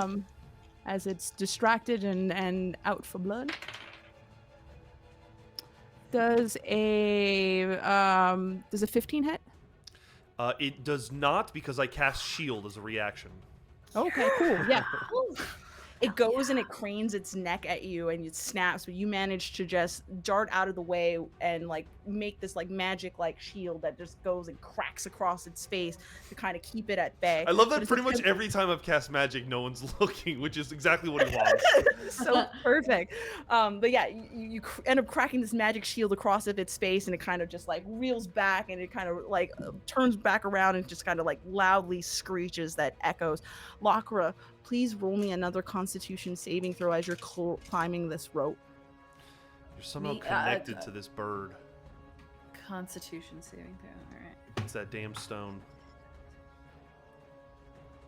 22. 22. Mhm. That's very strong. As you're climbing and stuff like that, you start to just slowly feel like a searingness pain in your chest. It kind of seems to reverberate out and around you. And Leek, as you're kind of are you where are you guys in the order of it? Is Lakra think I'm in the first and middle. Leek? No, you're directly above me. Yeah, I'm Yeah, in between yeah. Perth and Yeah. Okay, yeah. Leek, as you kind of look up and you kind of see Lakra, you're starting to notice that there's this kind of this energy that seems to kind of emanate and start to kind of slowly warp around Lakra. Lock. Huh? You okay? Yeah, it hurts a little bit, but it's fine. I can handle it. Roll me both athletics checks as you guys are climbing. See how far you're gonna get up on this ground before we move on back on. Perth, 19. you're up at the top. Is there anything you want to do? Yes. Leave. Okay. Yeah. What? I mean, you don't have a Chicken longbow? shit. You little fuck. the library is sinking, so by the time you like where it was like about a 10-15 foot climb up there to get to the window is now an easy step off, as the window is now starting to sink into the sand, So and I the will- window is slowly starting to close. I will look down. How's Cece holding up? Cece is did you not take Cece with you? I thought you misty stepped it. I can't take somebody with Misty Step. That's Oh, one. okay, my bad. I thought you grabbed Cece and moved up. Now Cece is moving, but like with the weapons it's got to carry and all of that stuff, it's just struggles. Cece, you may drop one of them. That is it. Oh, how benevolent of you. It takes the heaviest, the maul. And Yeah, just drops makes it and sense. Yeah. clangs on the ground. Yeah, sure. The light and the load. It's Cece. He's scurrying. They're scurrying up. It's going. Josue. What? I'm sorry. What were the athletic checks for Lakra and Leek? You said 19. Amanda. What was Yep, yours? I got 15. 15. Yeah, you guys are as fast as one on a rope can climb. You're climbing and climbing, but that Can I also say that my Echo is climbing as well? okay. Like behind Leek. Okay, yeah, it's climbing right behind, trying to keep a relative pace to all of you. Josue, I will say in the next round, you guys will be up high enough to try to climb around. Josue, what are you trying to do? All right, so if there's one round more before they're up, I will strike at the creature, and if whether I hit or not, I will start moving towards the exit, hoping that at the last second I can get out. But Okay. I'll strike at it first. Go forth. Ooh, a 19 plus 7 with my rapier. That will hit. I have advantage because of rockish audacity, so that I can do my sneak attack damage. Yeah. Ooh, it's a couple sixes. That's good.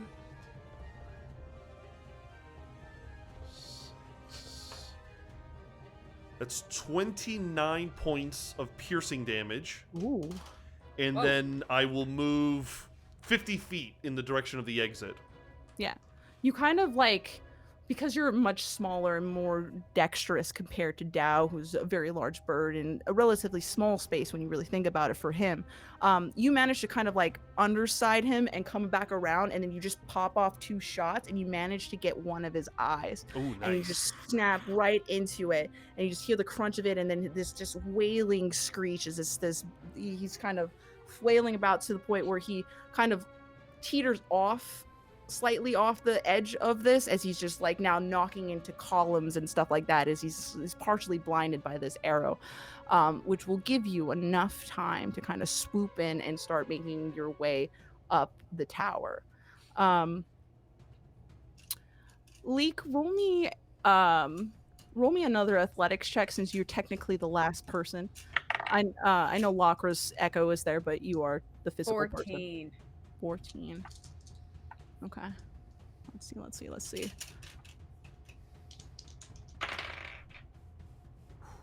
Okay. Josue, you kind of, because you're flying, you kind of swoop past Leek and then slowly up to Lakra. You're about at Lakra's height by the time you kind of swoop up there. You guys are both just like on the precipice of reaching over that window. The window is now kind of even like starting to get partially closed, as now you're just seeing sand starting to just pour into the spire. But as you guys kind of quickly look down, you do notice that Dao has kind of recentered itself and has stretched itself up, its neck up, and goes and tries to grab at Leek's bottom heel and tries to drag them down. Am I allowed to do a reaction? If that's Sure, how you can react. Not unless you have an ability that uses a Do reaction. you have a Yeah. reaction? I do. Sure. Hellish rebuke. It has to hit you. I think it has to hit you I think first. Oh, I'll that's do right. an Oh, attack sorry. Against you. Yeah. Oh, I'm sorry. I thought that happened, or if it was coming up. It's coming up to like kind of Oh, like grab and pull you down. I thought it was actually. I thought it grabbed me. That's No. why. I'm sorry. Not yet. It's craning up and it's about to. I'm actually gonna roll the attack right now. You can do Hellish Rebuke if you want to. That will be a 18 to hit. I mean, it's gonna hit me. Okay. So, What does Hellish Rebuke do? I point my finger at the creature. It does damage. It surrounds them with hellish flames. The creature must make a dex saving throw or take 2d10 fire damage on a fail save or half as much damage. What's So the DC? I have a dex for 12 for me. 12. Ooh, that's a natural 20. Oh shit. Ah! Yeah, you see it coming after you and you attempt to like flame on and flame out it, but as that flame burst kind of surrounds around, it just swoops in and it grabs you by the leg and is attempting to drag you all down the chain. No. No. Oh. I mean, and you're losing Wait. length as it's dragging you further and further down the chain. Was it Lockra. anywhere close to like within melee for me? It would be in melee technically of your echo. Yes. Great. Can I use Sentinel with my echo? Absolutely.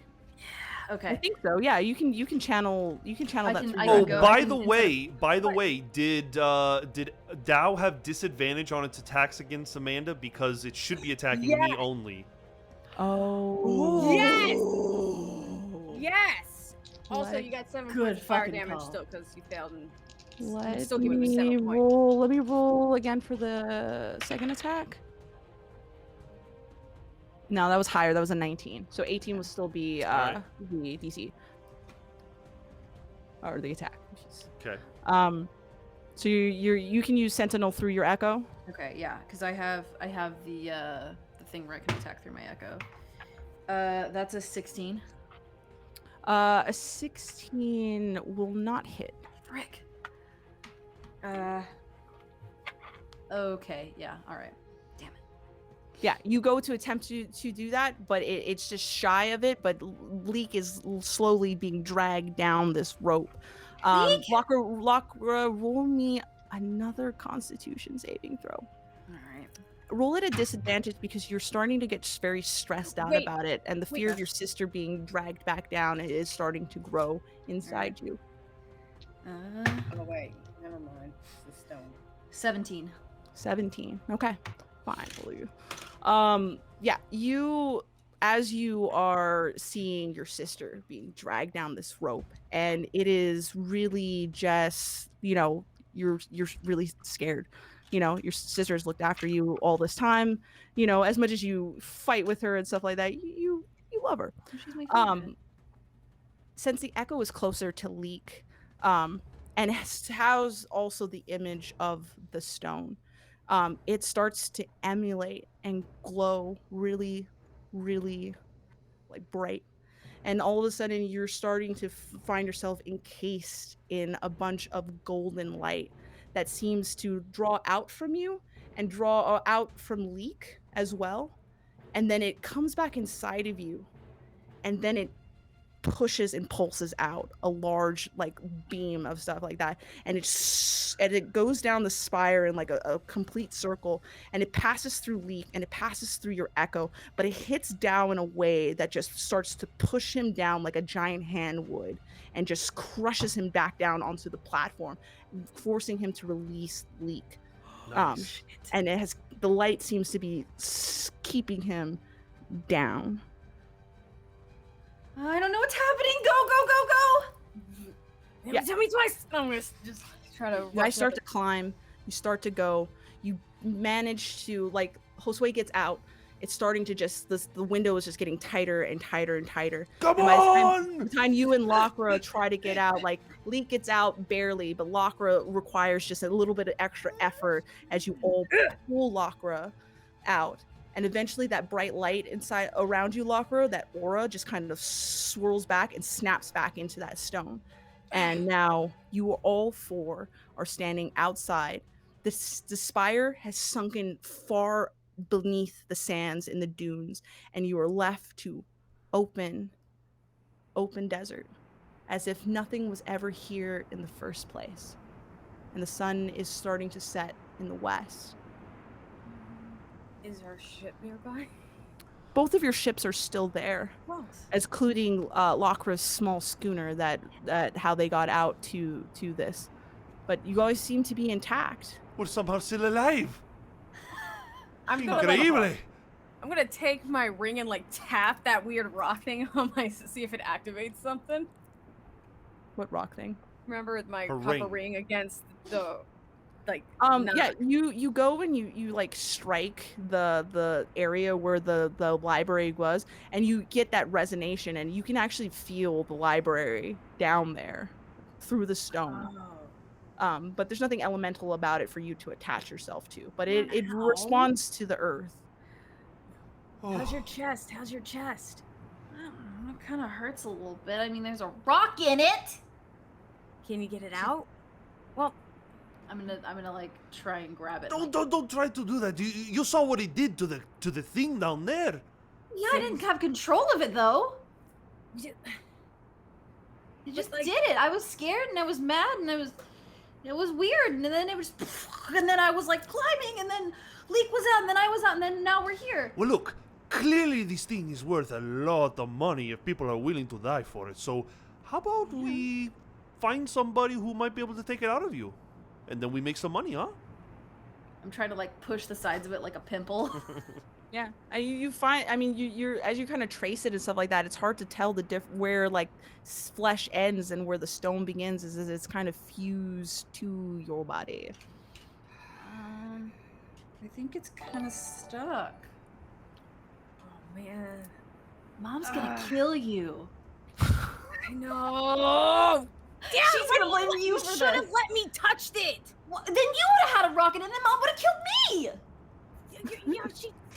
Yeah, but you're the baby. That's why you get away with it. Well, yeah. Well, but, like, regardless, listen, I think we can all agree that all of us were very brave and we all did a very good, an equally good job in that last fight. Right, Cece?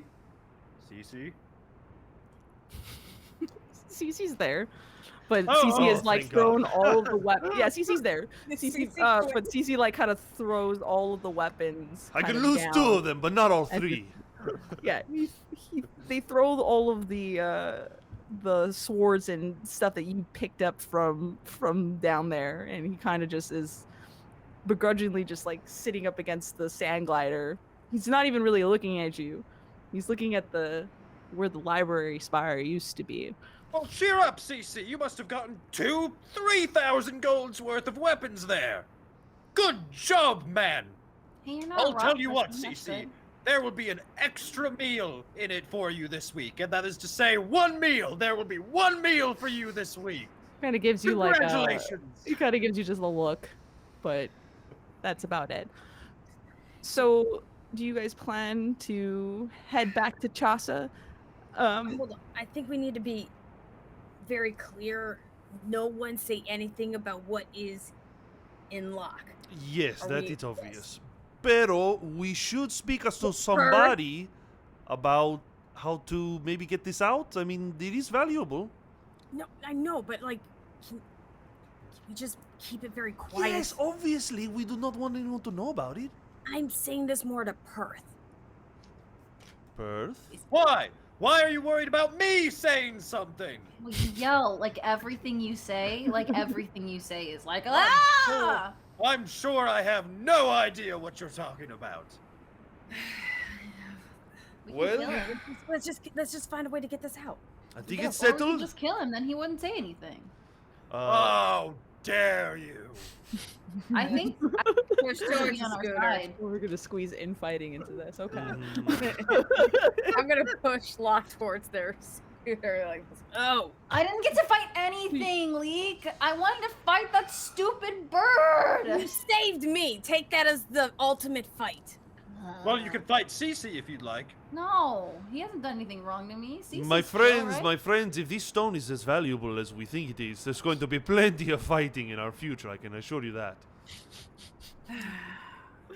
I'm gonna like pull at all the little strings on my shirt and try and like tie it up closer to my neck the way I don't ever usually have it, so that it's kind of hiding the stone.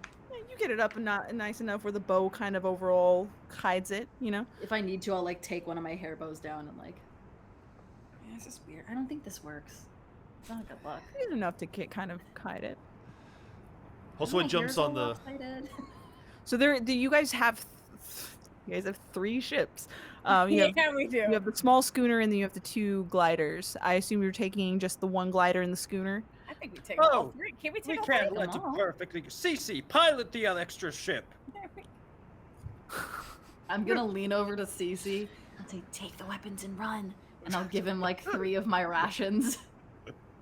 Nice. Persuasion check at advantage as Yeah, sows definitely. have been seeded throughout He's this. watched his Yeah. brothers die at the hands of Come on, this everyone madman. wants this roll to succeed more than anything.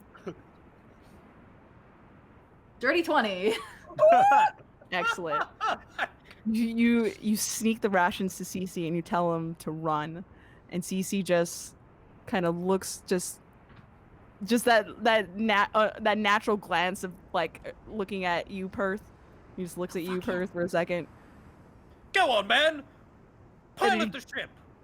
You'll He see him grabs- back in he Chaucer, right? He looks at you, Perth.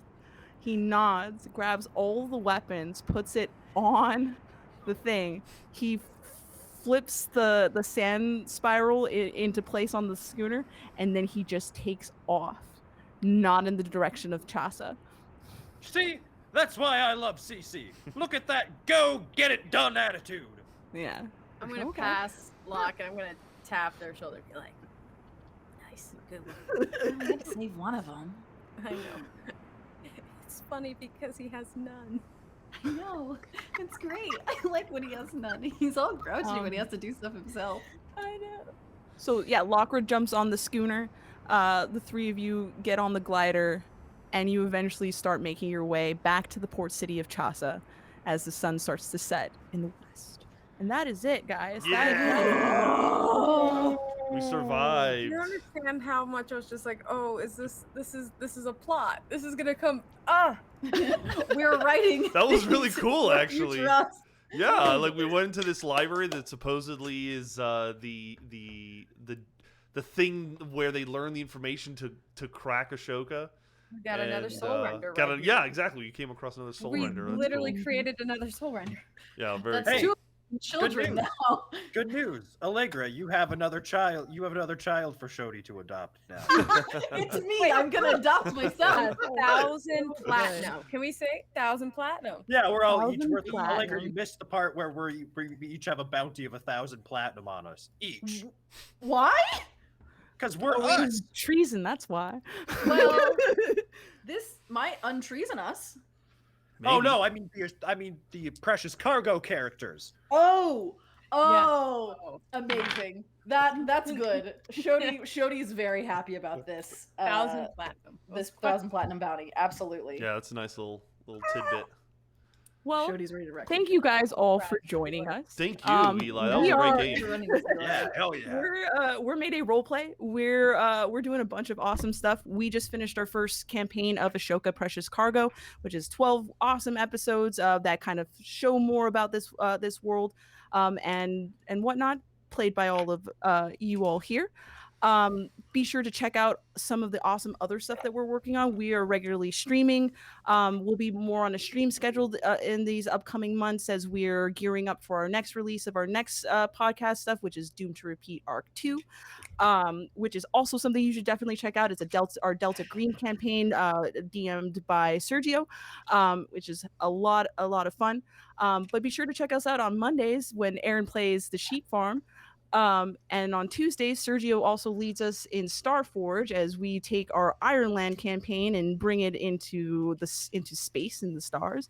And on alternate Wednesdays, we have Leg doing Heroes You Should Know, but Leg will be on a short hiatus till Tiny the little 11th. hiatus. But there are plenty of stuff on VOD as well as in podcast form for you to catch up in the meantime. Be sure, and if you like what we're doing here and you want to continue to support us, please be sure to support us on Patreon. Your subscriptions help us continue to make awesome content. If you get in before the September 22nd Yep. was the date, if you get in That's, there, you'll get into our up and coming merchandise shenanigans. Yes. We got some Yeah. stickers and we got some Yes. other, hopefully other stuff in plots. There'll be So, more like, information about that out on Monday. Yeah, yeah. There be swag.